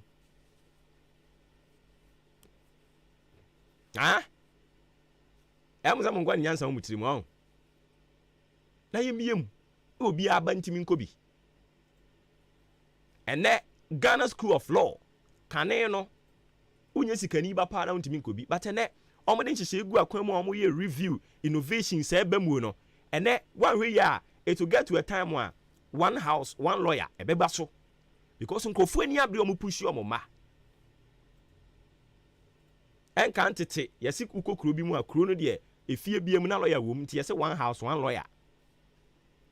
but ene Ghana School of Law omo tie futuo nti omu biem ama yenya lawyers bebre ewo man mu enye fe yenya lawyers no na ye regulate se na be ya enkonko ye dudu awurawura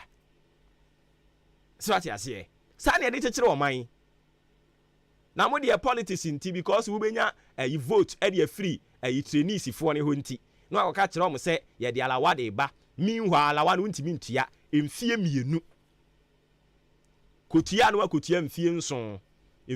no kra no pay no ɔkyerɛ sɛ ayi ɔfrɛ sɛ bosome nson no ɛna no pay yɛ ne ayi ɔmo president yɛ kasa ɔkyerɛ sɛ yɛama ɔmo 7 months financial clearance 2 months pay ne tua de ma wɔm hwan yɛyɛ no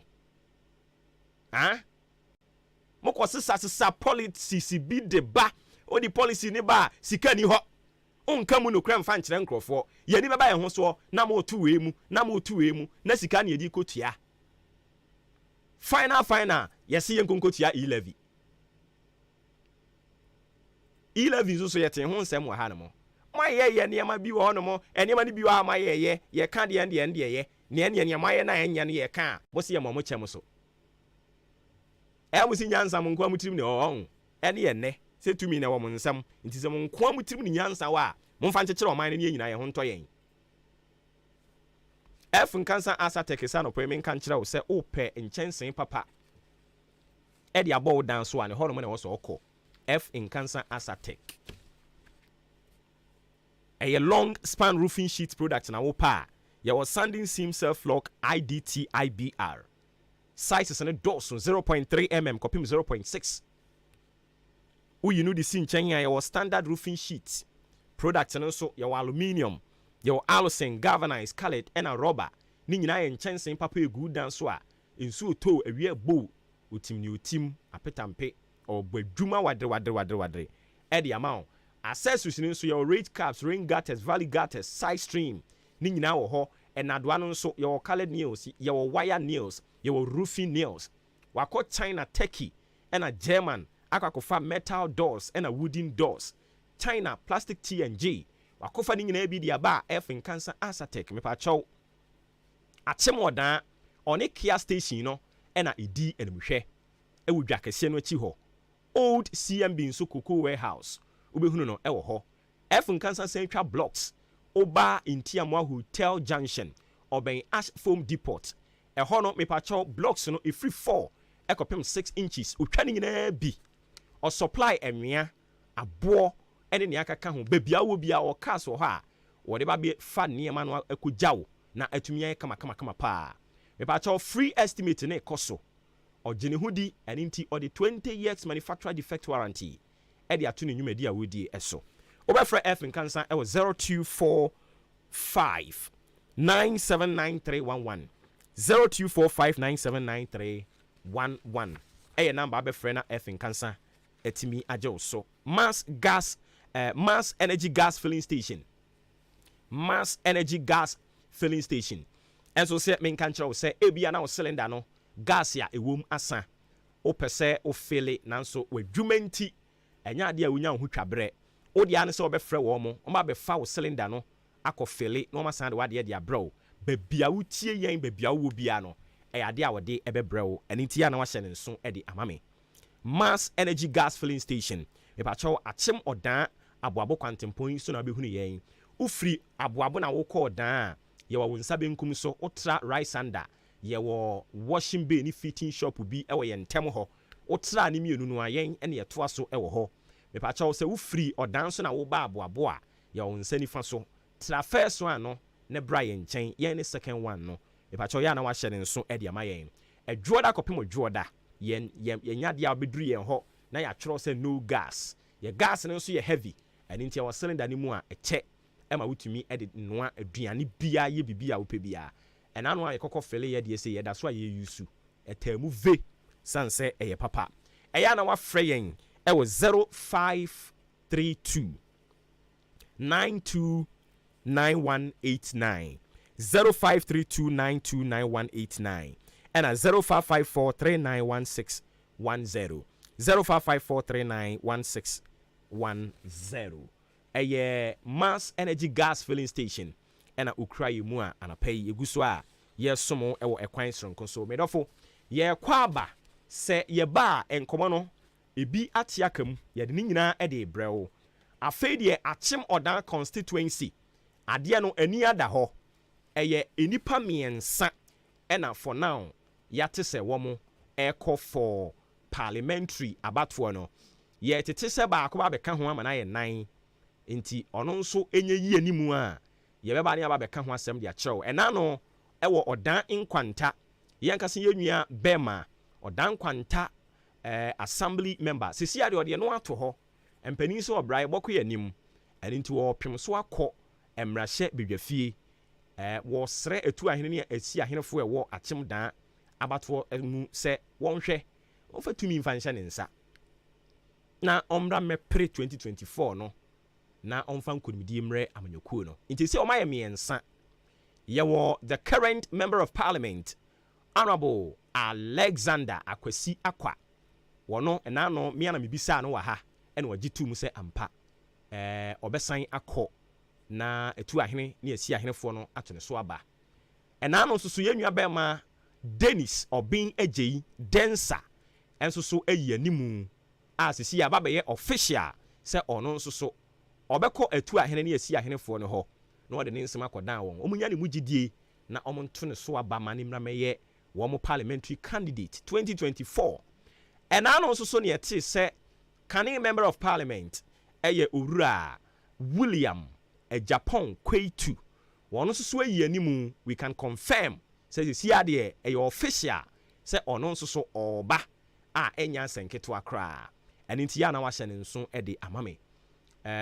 every kwa animu no nkɔmɔ baako mmienu bi a yɛteteɛ around ɔmo nyinaa no nso yɛde ho ama ne bɔde bɛma 2nd December ɛbɛyɛ Saturday yɛ di anim yɛ yi ɛwɔ orphan constituencies no nti akwatia sei ɔmo bɛto aba ɛwɔ hɔ akwatia no ɛyɛ keke enipa mmienu ɛna ɛkɔ yɛde ho ama ne bɔ ɛde bɛma wo ayɛnsua no nso so yɛn nyinaa yɛnim sɛ ɛhɔ nso uhuru sɛ pra Mark Okreku Mante ɛne nkrɔfoɔ bi a akaka ne ho wɔn bɛkɔ akɔto aba wɔ hɔ ne yɛbɛsie yɛde ho ama ne bɔ de bɛma wo ma yɛntwi yɛ ho mmra nkɔmɔ no bibre wɔ hɔ ne yɛmfa mu asɛm ma wo Mepa Ochaw ehina kukurantu mika ejina me kwape kwanya ma meba wo Bright Senior High School. Ayo madam metro na ye de ho asna meba ko school. Oh fine. Yes wo mo ya de say. Ei, enya grow. Meba no JHS results buy na enya kura. Oh, school choose your kwara mpaso mo fa no. Ai, na Bright Senior High School. Me train ka mede ne ko na nwoma. Na wo mo ya courses ben. Bright Senior High School eye all secondary courses. General Arts, Business, Home Economics, Visual Arts, General Science, Agric Science, Secretarial, and all technical courses. Building and construction, carpentry and joinery, electrical engineering, automobile engineering, draftsmanship, and all vocational courses including driving. Bright Remedial School Suho, Wabafelu baby pennas out in a bar on Felibio, and you want Bright Diploma College, and also all diploma programs. Nina Awa Kukrantumi at Chim Eastern Region. Forms our all regional post offices and the radio stations Pimu Frey 024 207 1185 and then 0277 147727. Great Brace. We surpass all.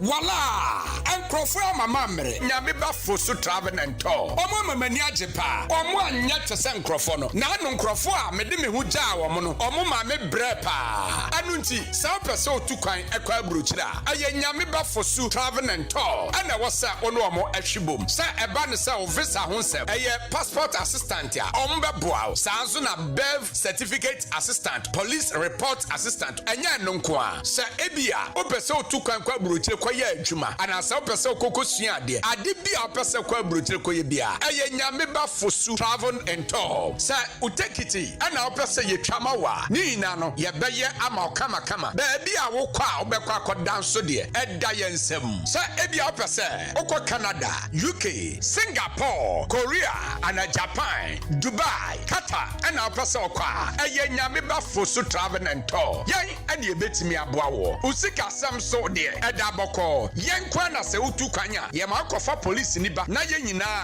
ya agreement ni asensan ansana obekwa wako ye wa kema sene zongo ha ye ben mox no ubetimi afre ye 0598875507 nyame ba for so travel and tour ye ma wakon to samuda yesom ebam Abina, yanitam yankwai. E wo se me kopɛ dro no mu. Me nante kakra na ma bre. Awati egu me so. Me so me ntiapo. Ma hojo. Ma posu tutu me. Me chinkase ye me ya. Me ntini mo twetwe me ankasa. Iboye. na awafo ada mo so ane won chenkra ne ebe yo yente apo na anwum ye meni agye na heba fo ya wo ye na heba mix ne na fever mix no wo mo de adufufo bia bedwa so ye fra no na ibo mix eye for general well-being eno na asam yare yo ambasesi a betumi adwumaden na ibo mix no eye ma wo bia ontumi na anasa ne honam ye ne mere etumi ahututuo wonu mu akenkan wate ese wo na akro no na yenu matuo ye yentumi ni din so eno na mo behia na herbal powder ebesiese mu nipadua no ahode ne beba na aduane be ye mo de amamati bi adi na herbal powder na yebenya bi wo he enye na wo pharmacies herbal and over the counter shops dudua na herbal ventures for 0244 774206 FDAG edwede nkrato ya atum Ghana for opepedu ni echire a woye adwuma no wo mu be opepe baako ne mpem ahankro pe na wotua won toboa wo snet dodo no a se wodu won pani yomu a won susu bi a wato ana won ma na ye won ani da so wadwene ho se won ma betumi ade wo hwammo ana se wonyini cha wo susu a wato no e betumi asa ana se yare bi betumi abo afebol eye nhyira se wodu won pani yomu a wo benya adofo ama waboa wo sikasem mu na mum endane ohaw enna won so se wo pamade dwadeni emranim ni ana se wo ye adwuma ene abrabomu ye nanso ochina ebetumi asesa fa hodom seed a free snet na sa wo ba wa homegye mu ana sa yare bi bow a wontumi nya adwuma bi mu a snet betua wo pension na sa wo free mu nso a snet betua sikapudu ama wona wugya won akiri eye wo da atwe o fa no personal press star 711 star 9 hash na sha se tua won toboa fresh snet was 0302 611 622 snet ye di amboshe so kai sen hyehyɛ kakra da ho SSN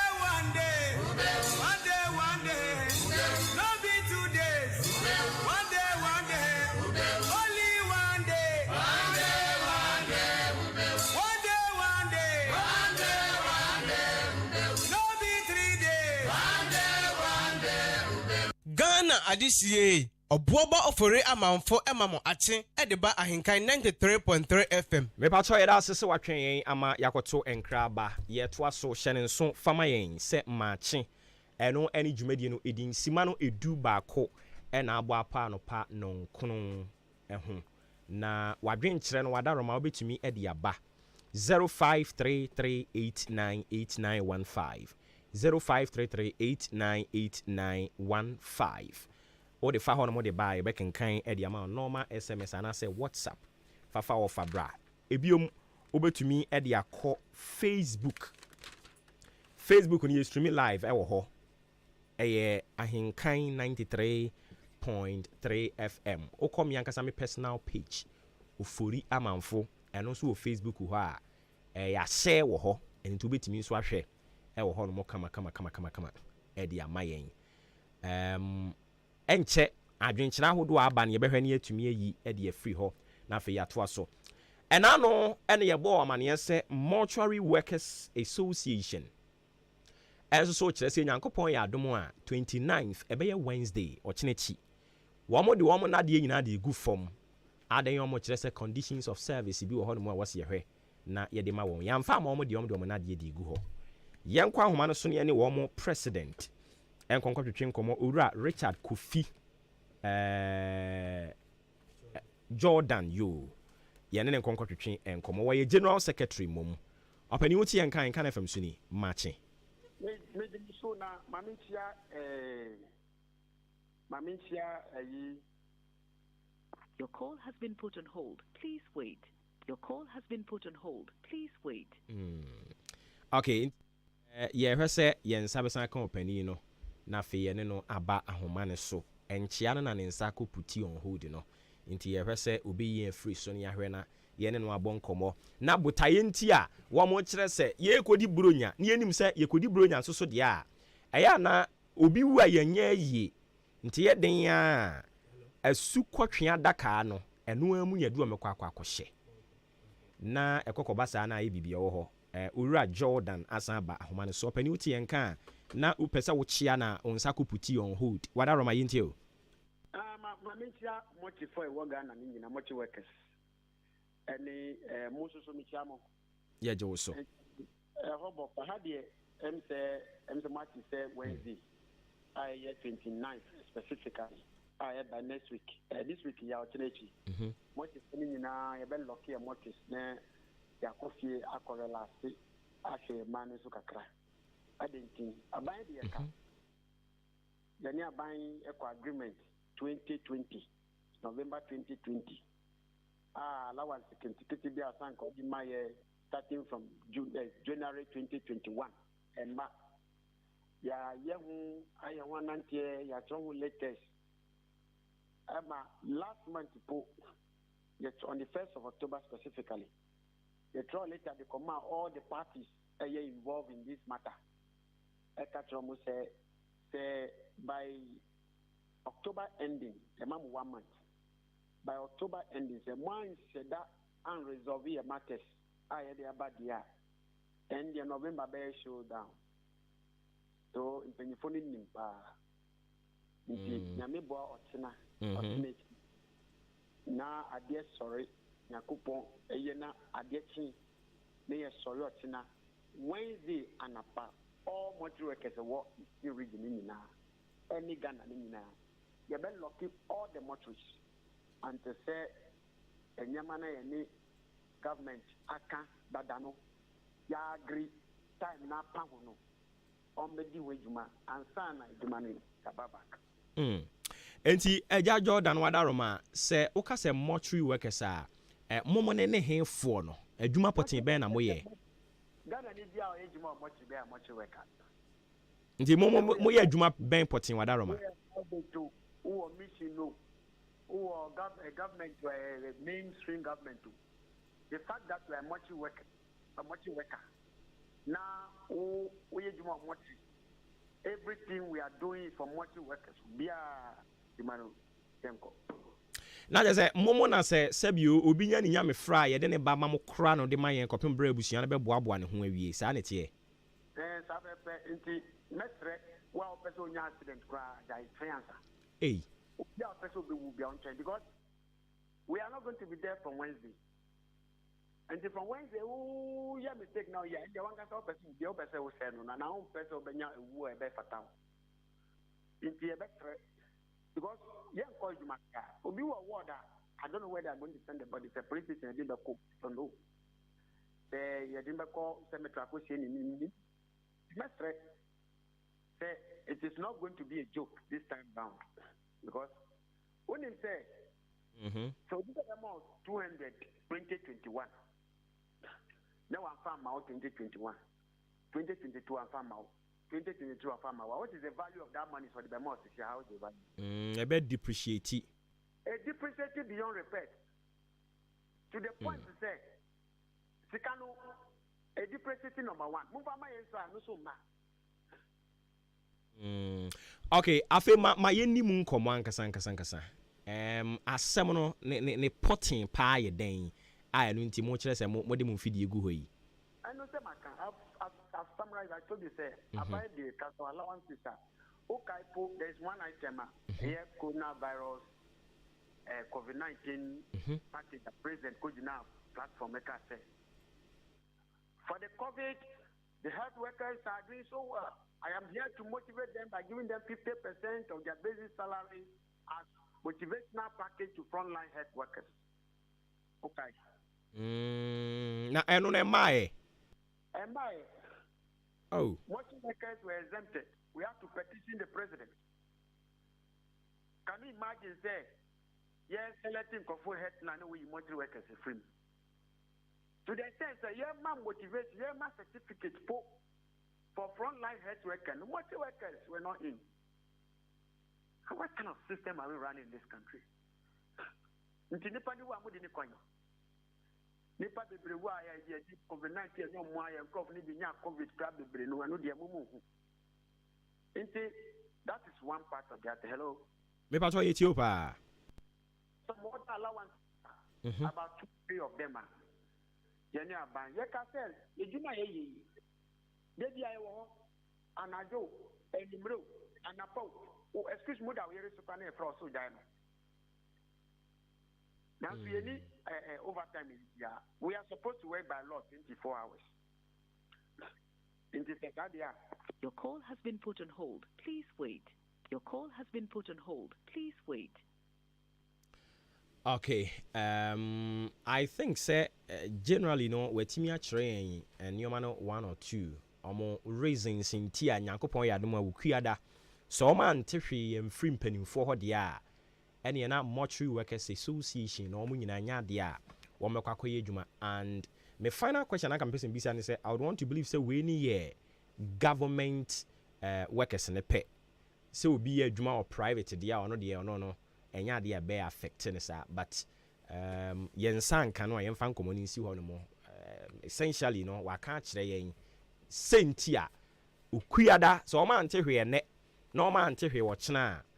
okuada sɛ ne ɔno aka yɛ no sɛ accident na apɛ sɛ wunya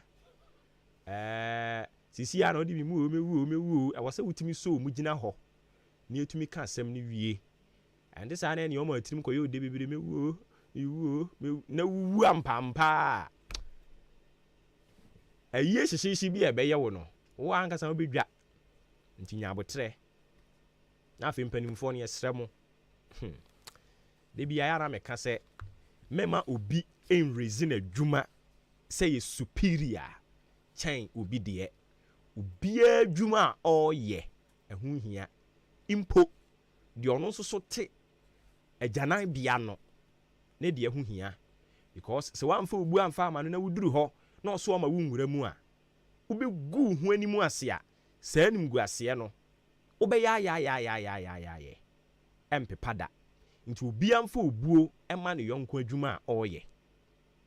woyɛ passenger na wowura kaa mu a fa obuo ma driver na ɔte mu no driver passenger na wawura wo kaa ni mu no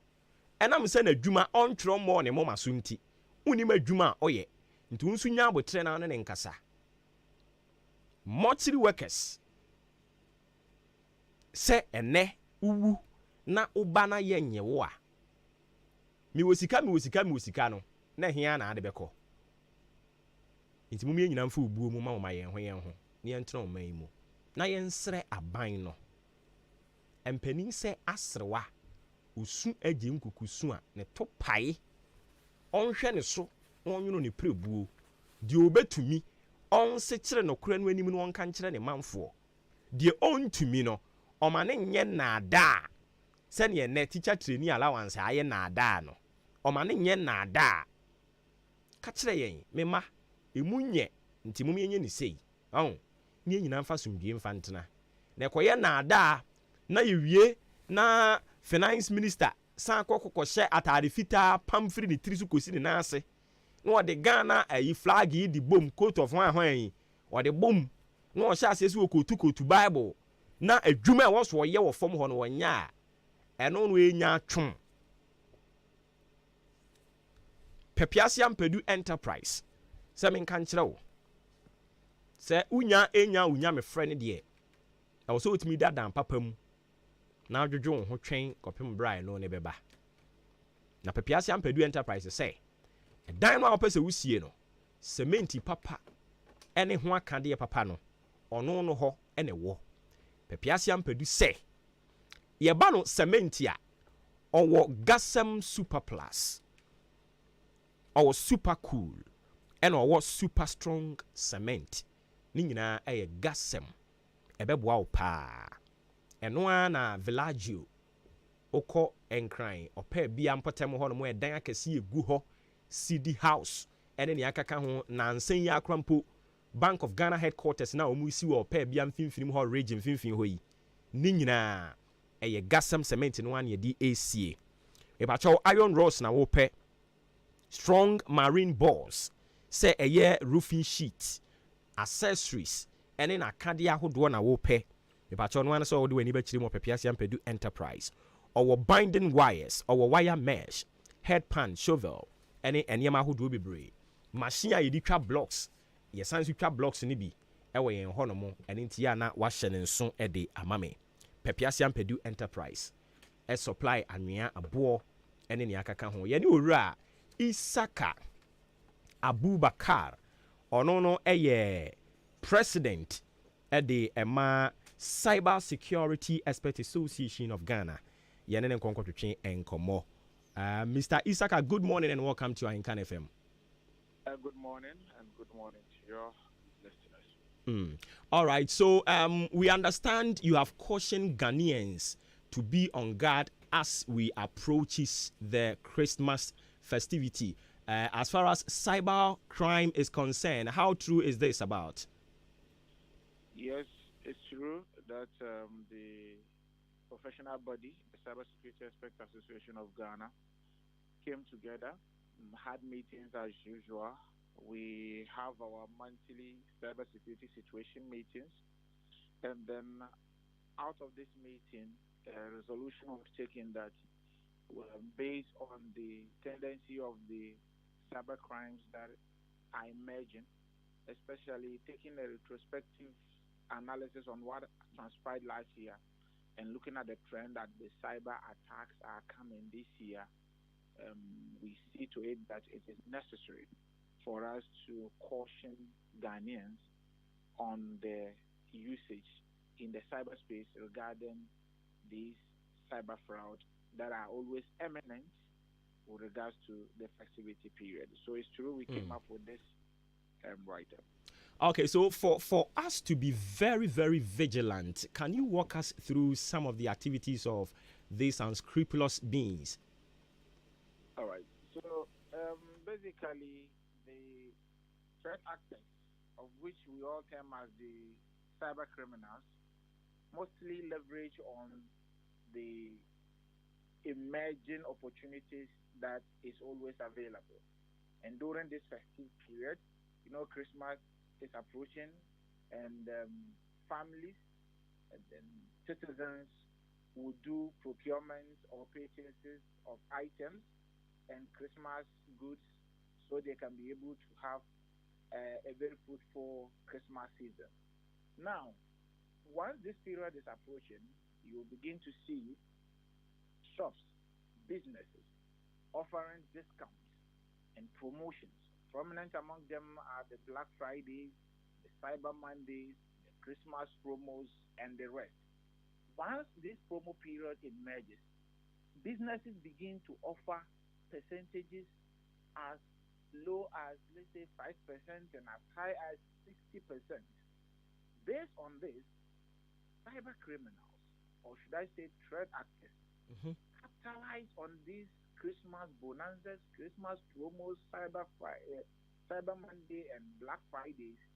to also copy these promos and then try to sell it as if they are also offering promotion. Now, they do it in various forms, but let me start with the hospitality because that is what is emerging this 2023. Hotels are giving discounts for families that want to come and have Christmas holidays with them. So, based on these discounts,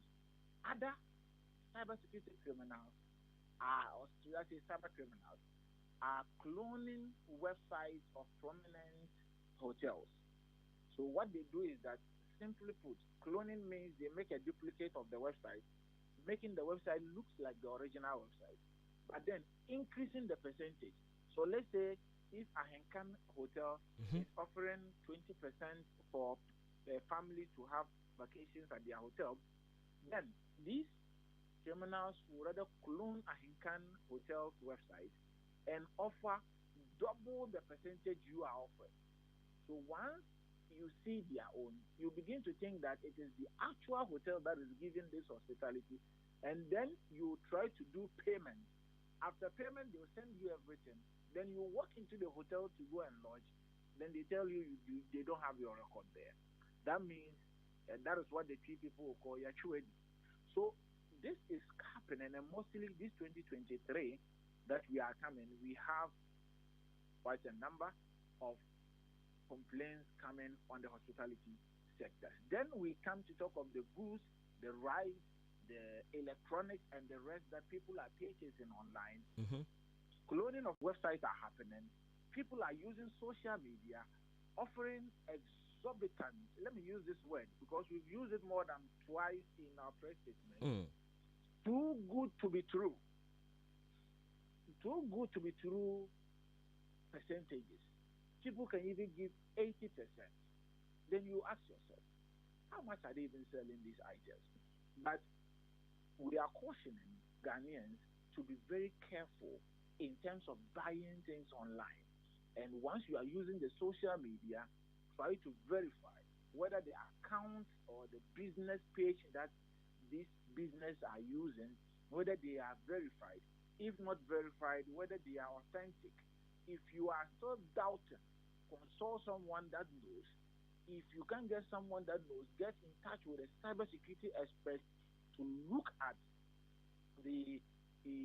shop that is actually doing this promotion to confirm to you the authenticity of it before you put in any amount of money. Last year we threw out similar caution, and people that heed to the advice were saved, but those that were not able to get the opportunity to hear our recommendation or our caution statement fell into prey with these threat actors, and they took them huge amount of money. Prominent among them is the 54,000 Ghana cedis that a gentleman lost through this court. That is just one person that we encountered. So we are throwing this caution statement, advising that people should be cautious when they are buying online, because the shops that are giving the percentages can have a clone website also giving percentages. Sometimes they can even develop an extension of the branch where that shop does not exist. So let's say Ahenkan FM, then they will say Ahenkan FM in the northern sector. Definitely we don't have Ahenkan FM in the northern Tamale, sector. but they will create a branch in Tamale and use Ahenkan FM to now do people up there. So once you are purchasing from an institution, I don't want to, because of the radio terminologies, we abide by these conditions. I don't want to mention any business name. But once you are purchasing from business A, B, or C, be cautious to know the branches that they are opening and know the number of branches that are there. If you are not sure, consult. And the most important thing we are cautioning Ghanaians is to develop the habit of reporting. It is very essential. The cybersecurity authorities short code that we kept in the press statement or the caution statement, we advise citizens to use the short code to report to the necessary authorities so we can help ourselves to apprehend these perpetrators and bring them to book and allow the laws of the state to deal with them accordingly. So this is what the association actually came up with. So just Very as well. I said, we have security, we do projections, and we come up with these cybersecurity threats and analysis based on the reportage and our analysis with regards to our cybersecurity reconnaissance that we conduct periodically, and we came out that these are the prominent areas that people will be attacked through. So we are cautioning them that they should enjoy the Christmas, but they should be cautious of their enjoyment so they do not pay money into the wrong hands. Okay, in the all right. online space. Very well, very well. We are still approaching the Christmas festivity, so we will come to you from time to time for you to, reiterate these points for us to be on our guide. It's a pleasure talking to you this morning. Very well. I'm grateful for you. All right. Isaac Abubakar, a president, Cyber Security Expert Association, Cyber Security Expert Association of Ghana. And you're going to train Komono, Isaka Abubakar. And until no more, I'm pair at the food, at the F4, no, the food for no. Or some mutum hofo. Who could Jumuno? Adia no, ye torn for every MM quany a budon comi. Menana ye kumati as your can say me treme. Or say, Ope adia du food there, unya asem a du foodi. Shimshima dienso, or catch them say a cost. Enti tisikane twa de pa wo prepare dodo ko bi ke nkrofo no huntwa de pa me kwa ya bodon komi ya twe adoma to so ne ye de ne kran na afu nti won so ate asim bie e na wato to ne me to me de me to nwotwe wo no kenkan ho ne hwe why me dofo me da se pepiase ampadu e na ne egusu ane ye ka ne ho asem ankomo ye bebu mu ni nyina ya de pa pepiase ampadu sɛ menka nkyerɛ wo sɛ cars wɔ hɔ tire ne nneɛma no ɔtɔn ma wo a ɔbɛsan soa ne nyinaa de agu kaa nim no ɔde akɔgya wo na atumi aboa wo kama paa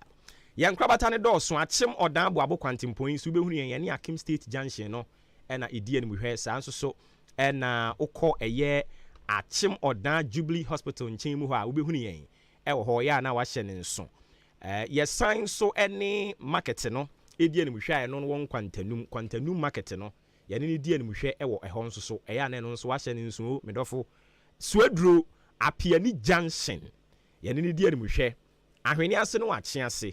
ɛyɛ 0244166937 0244166937 ɛna 0208299115 0208299115 ɛyɛ numbers yɛabɛfrɛ na yɛtumi agye wo soɔ yɛbɛbɔ nkɔmmɔ ɛwɔ fie ha yɛne yɛ nua bɛma ntiamoa Okoto Prince ɛba bɛbɔ nkɔmmɔ or as far as ɔbɛyɛ assembly member ɛwɔ Akyem Abowabo electoral area anɔpɛ yi yɛ nua bɛma Okoto ɛwɔ ha a yɛne no ɛbɛbɔ nkɔmmɔ na ansana no senetefoɔ sɛ menka nkyerɛ wo sɛ nkɔmmɔ no a wobɛtie no wotie no nyinaa no wasɛn adwene wo daakye ho na wafa ne personal na watoto ho nneɔma senetefoɔ sɛ kane no na abɛteɛ yɛso wei no deɛ senate contributions no ɛyɛ wɔn yɛ bosom yɛ adwuma wɔn yɛ white collar jobs ne nko a ɛne tua nanso me ankasa me wɔfa bia woyɛ bia sɛ wobɔ mpaboa mu shoeshan mu nyinaa bɛtumi atete bi ato hɔ ɛbɔto a na wokɔkoraa enti agya tenkran sɛ nka nkyerɛ wo sɛ sɛsi ade adwuma bi ayɛ no nso bɛtumi atua senate no ebi tua wo tua no ntua mfa ma me amte ha yi wotua de ama wo ankasa waduru mpanin fi so afei wokɔ a nkɔ wo ba mba no senatefoɔ bɛsan abɔ akyiri de ama wo ɛno yɛ friend sɛ old age pension benefit na wa enjoy wadeɛ ebia na gusu tua no ano unya mmɔ aberewa mmɔ akwakora nanso so akwanhyia deɛ ɛka nipa ho ebetumi aba akwanhyia no nti untumi nya adwuma bi abiem ɛno na ɛno nso so ɔma dwiridwiri baabi kakra de ato hɔ no mo a ɔmo kyerɛ sɛ yɛfrɛ no invalidity pension benefit nti sɛ ɛkɔkɔ ba a ɛno a ne sɛ utwa w'ani a ɔmo yɛ bɛɛma nti usu kyerɛ wɔn a onisuo ɛtuo betwa ebiom yɛsan wɔ survivors lump sum benefit ɛno no nso so dwuma a ɛdie ne sɛ ebia na busua mu o na wokɔba ɛma nkurɔfoɔ nsa kɔɔma no ɔkyena woni hɔ a wɔn aso bɛɛhye odwen wɔn ho nti ɛna wokɔ senetefoɔ hɔ na wakɔ tete bi ato hɔ no aka kyerɛ wɔn sɛ daakye onni hɔ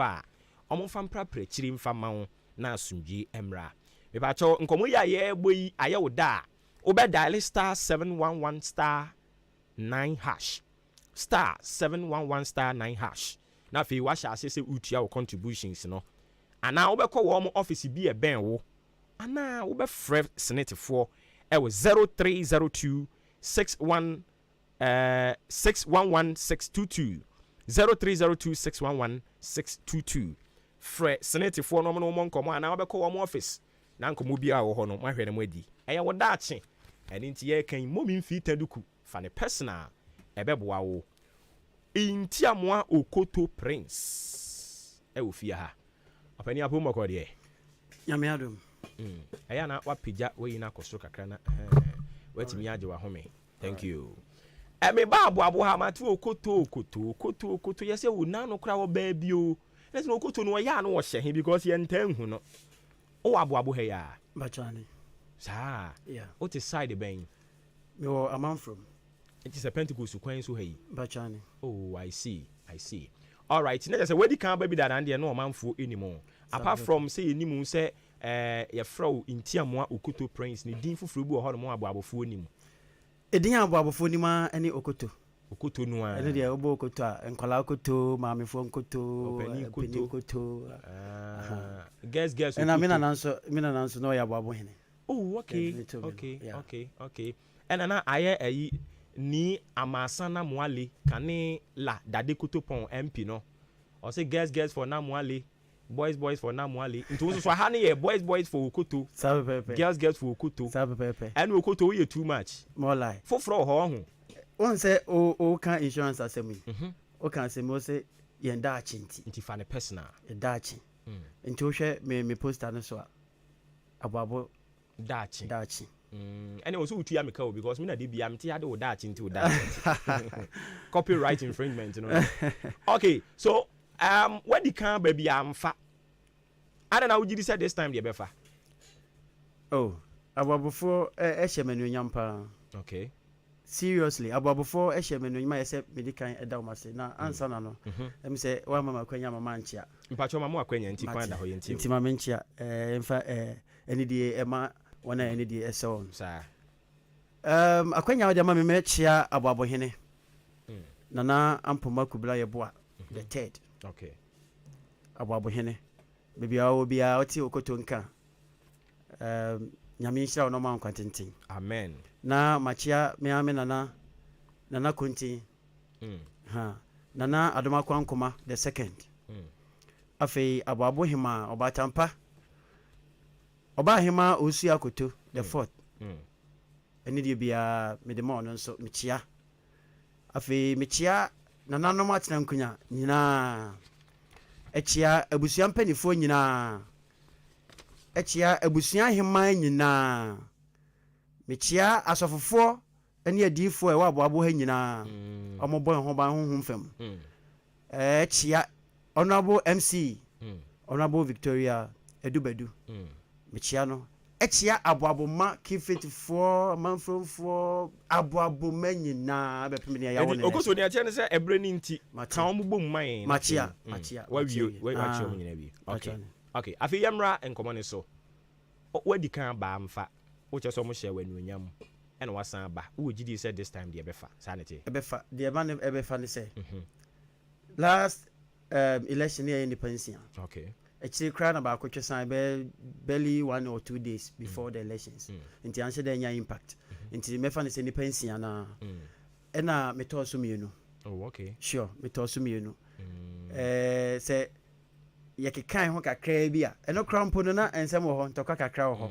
ba fie mu na ense mu adwo sei ena wo say abato no se yesi epekro ni ya ye campaign emu adwo pa last 4 years enema bi nti eno kra no e ka de nti se eno so de ekuro din pa e ka de nti se metoso mienu a na aboabofo se emre du se wo se yesesem dia. Okay, ena na misusu se ombehye okoto anuonyam afei mu. Okay, nti eniema ben sa na okoto de ba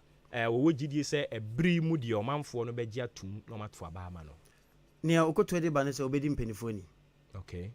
sabi se wamfa enidi ama ne enidi se na opre ya onsa nka enti se dia mechia nananom na mechia MC na mechia ba mu mpenifo nyina no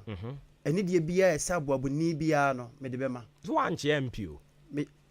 on say we ye aboabo nkomo na say MP so no so okuro emu mechia on abo MP obo adwuma. Okay, all right na nanka me elementini to aboabo ade ye on say we ye assembly election ye so what MC the MC on ewo municipal all right MC aboabo ne de share minim pa. Okay, nti yam ba en point say hwe mechia honorable Alexander Akwasi Akwa obo no modern bus stop we abesia man kene ne ma bia wa ya de. All right, enti no de o mini say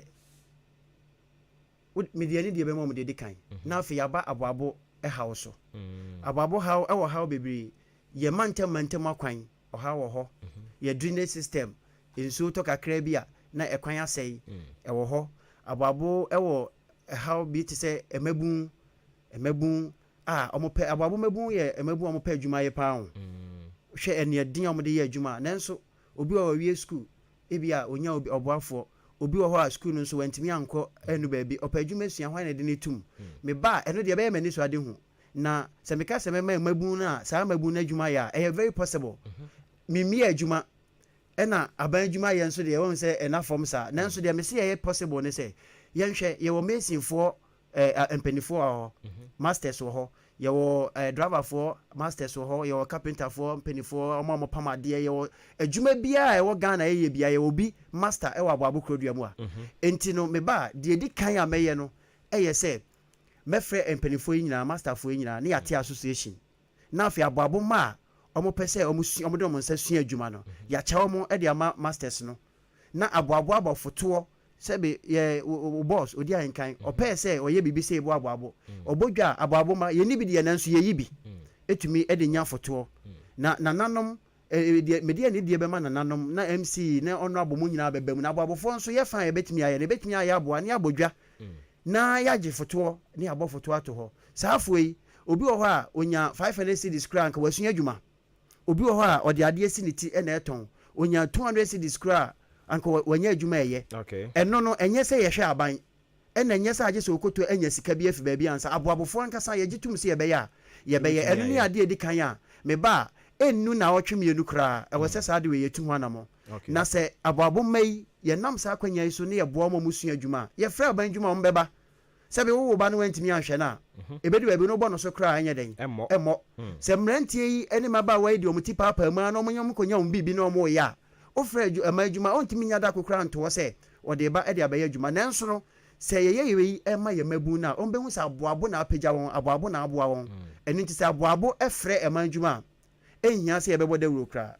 ɛma mu ayi ɛbɛba na ɔma bɛsupɔte ɛno ne adeɛ di kan afei nso yɛnim sɛ yɛakwan ɛyɛ problem nanso sɛbi okoto ma ɛmagu coat a ɛnyɛ m'adwuma ɛno nim ahoɔden mu nanso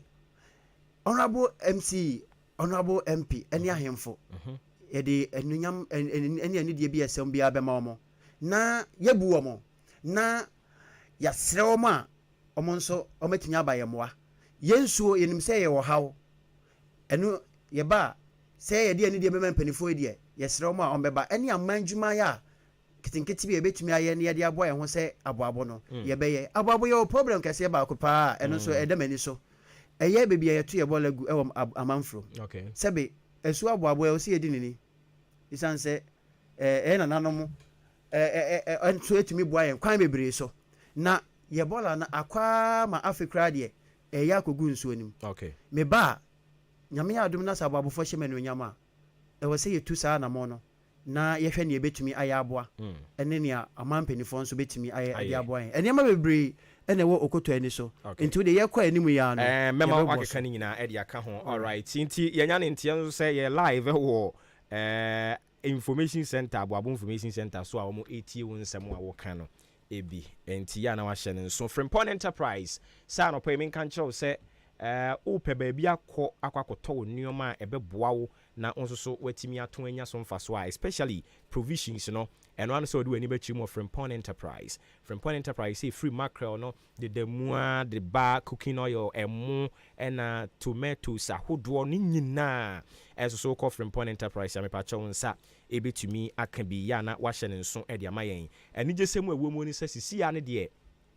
mo akane no na mo free ɔdan kwanta esam jadam ɔfo ase ayire bi mpɔtam hɔ nyinaa mo ba mo kokro mu no ɔsese ma mo nkokro mu biem wabebie ne nkrabata ne bi ɛwɔ nkwantanum new market no hɔ no baba bebie ne nkrabata ne bi wɔ hɔ no mo a sɛ cosmetics na wo pɛ nkunkuni spray ne nneɛma ahodoɔ no wɔn nsa bɛka bi sɛ yɛ drinks ɛno so wokɔ hɔ no mo a wɔn nsa ɛbɛka bi ɛwɔ hɔ a woyi no ɛde si nkyɛn a provisions no so no nya wo pɛ bi a onsa ebeka ewo Frimpong Enterprise nkwantanum branch no na ne etie ne se ode ewo abeka ho oton wo osan so ton zomi enwo kokko yi oton bi pa original one no ene tia na de wani akire mu ewo ne ho na uyi no de si nkyɛn a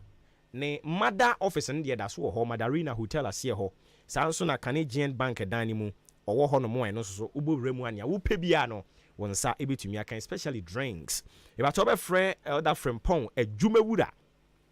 ɛwɔ 0244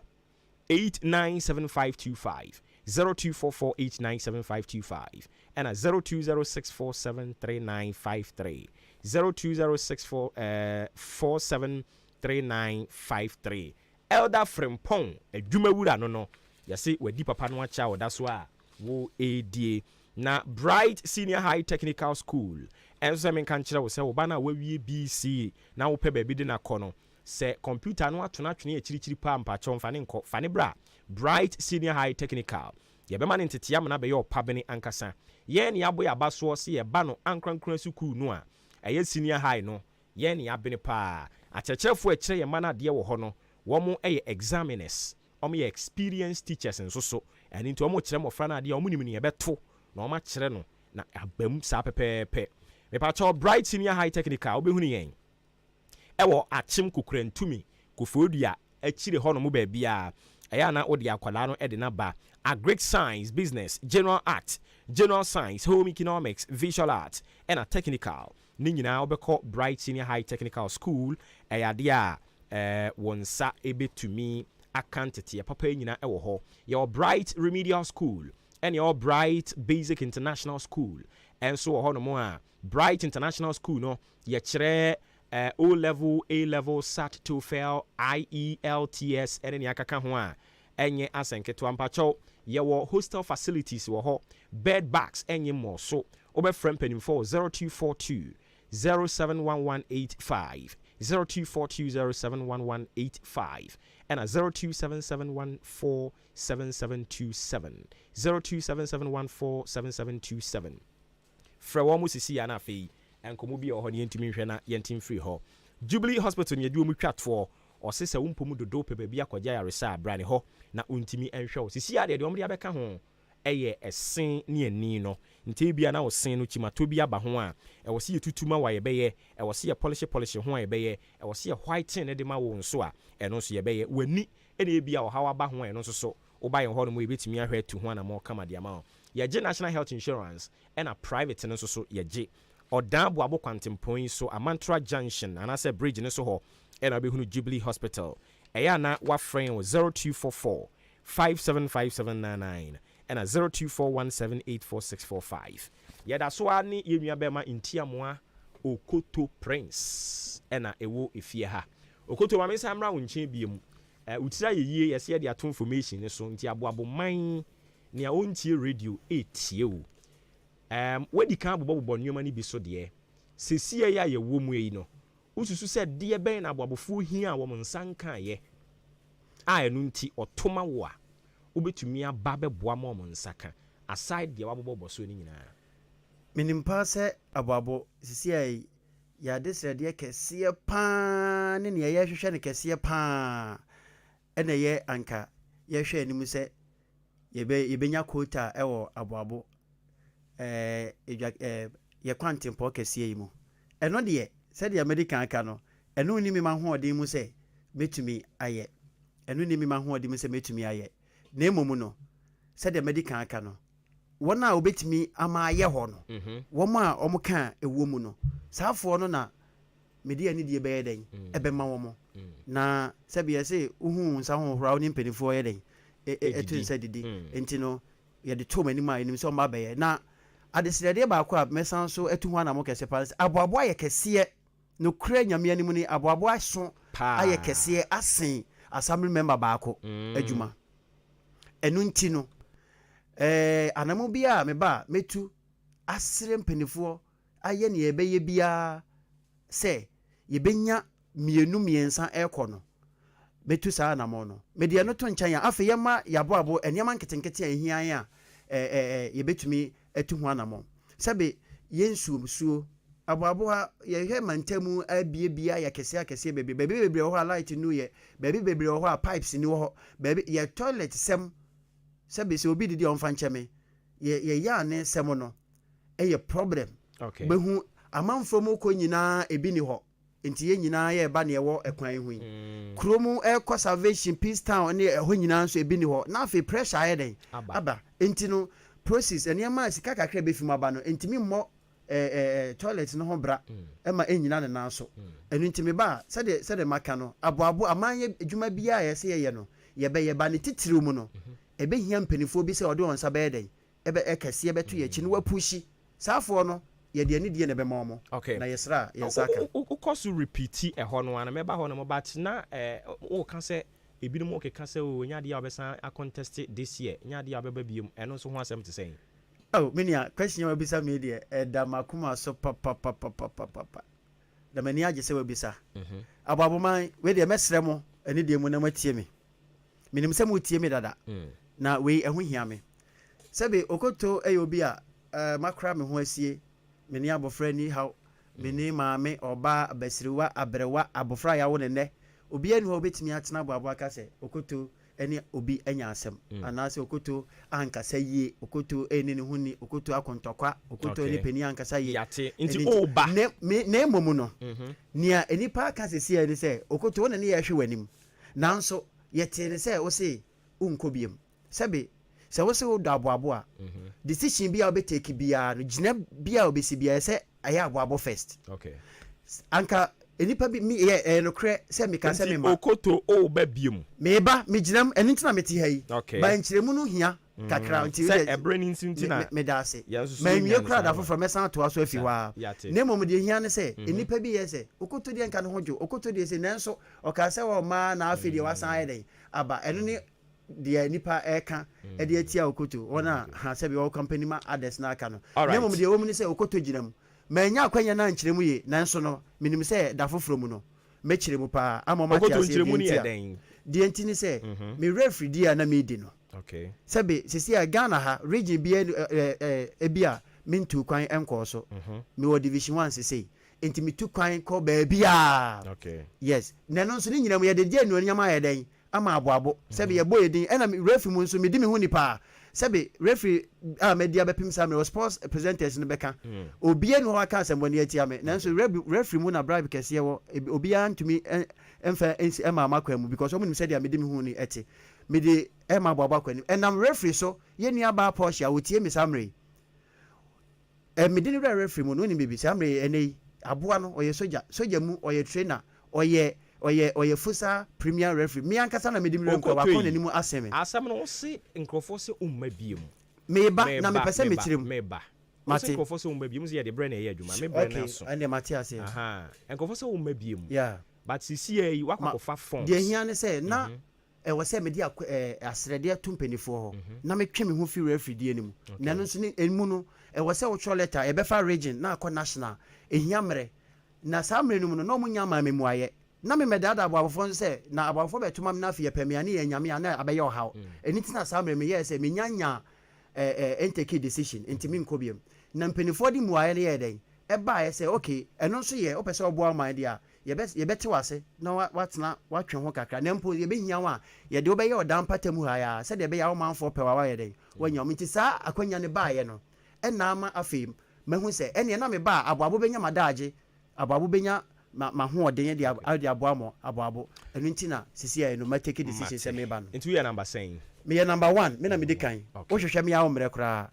ɛsoro hɔ alright 02019444850554820910 mepakyɛ wowɔ asɛm bi bisa no anaa wowɔ abasobɔdie bi nso de ba a ma ho nyɛ ha paa wadaroma yɛbrɛ no kɔ na wo nso so bɔwuram na yɛnsɔre so ahama nso deɛ a ne na yɛbɛhwɛ apraprakyiri na yɛasɔre so ɛbrɛ no ɛkɔ ɛbrɛ no kɔ 02019444850554820910 ɔma ho yɛ ha wobɛtumi awuram na afei wowɔ asɛm bi bisa wobɛbisa Godfred often or say Oboba tell Okoto in case he has given the nod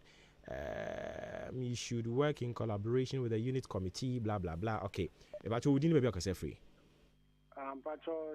your friend with my video my house Abu Zungu. Me pesa mi busa mini ane say o ka say o ma na eye dai na o san ba say obeba nkofo bi na we kira amu pia ne say o mra no me face amokachi enso oya dan so say amokachi ana eko ya ti oluman contest ne de akonwa to a ono akasa say odi obi kura na apia de na ba say ne opia na ba ono so contest enti akonwa de to form a obi a ogine hudi so oya royal no otimi ko prebi odi ni ba bi akasa free Stag I into you.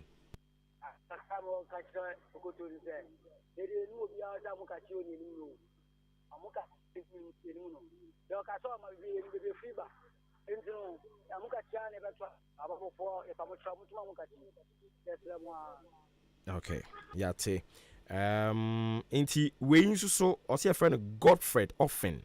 Now on the person who says we are ubetumi ne unit committee yɛmfa sɛ bi yɛ amount tumi no ubetumi ne unit committee fo ni nyina ka bom aboa ma empuntu aboa na ne de ɔde baayɛ ɛno no boa ma da Costa ɔno nso yɛ ne campaign kɛseɛ nya senketo kyerɛ sɛ wokɔ ɛyɛ anyinam kutuku bi ni adakuma electoral area no a wɔba ɛne nti wɔsrɛ wɔm so wɔn mfa tumi no mfa ma no yɛda ase bebree saa nso so ɛna Damte Beatrice ɛnso so kyerɛ sɛ wakama sɛ mama me pa obo ba me wɔ da Presby onyankopɔn unhyira wo papa yɛda ase. All right, mame nko koto hɔ na afi nsɛm ne bae no nyi ano ne sorry so.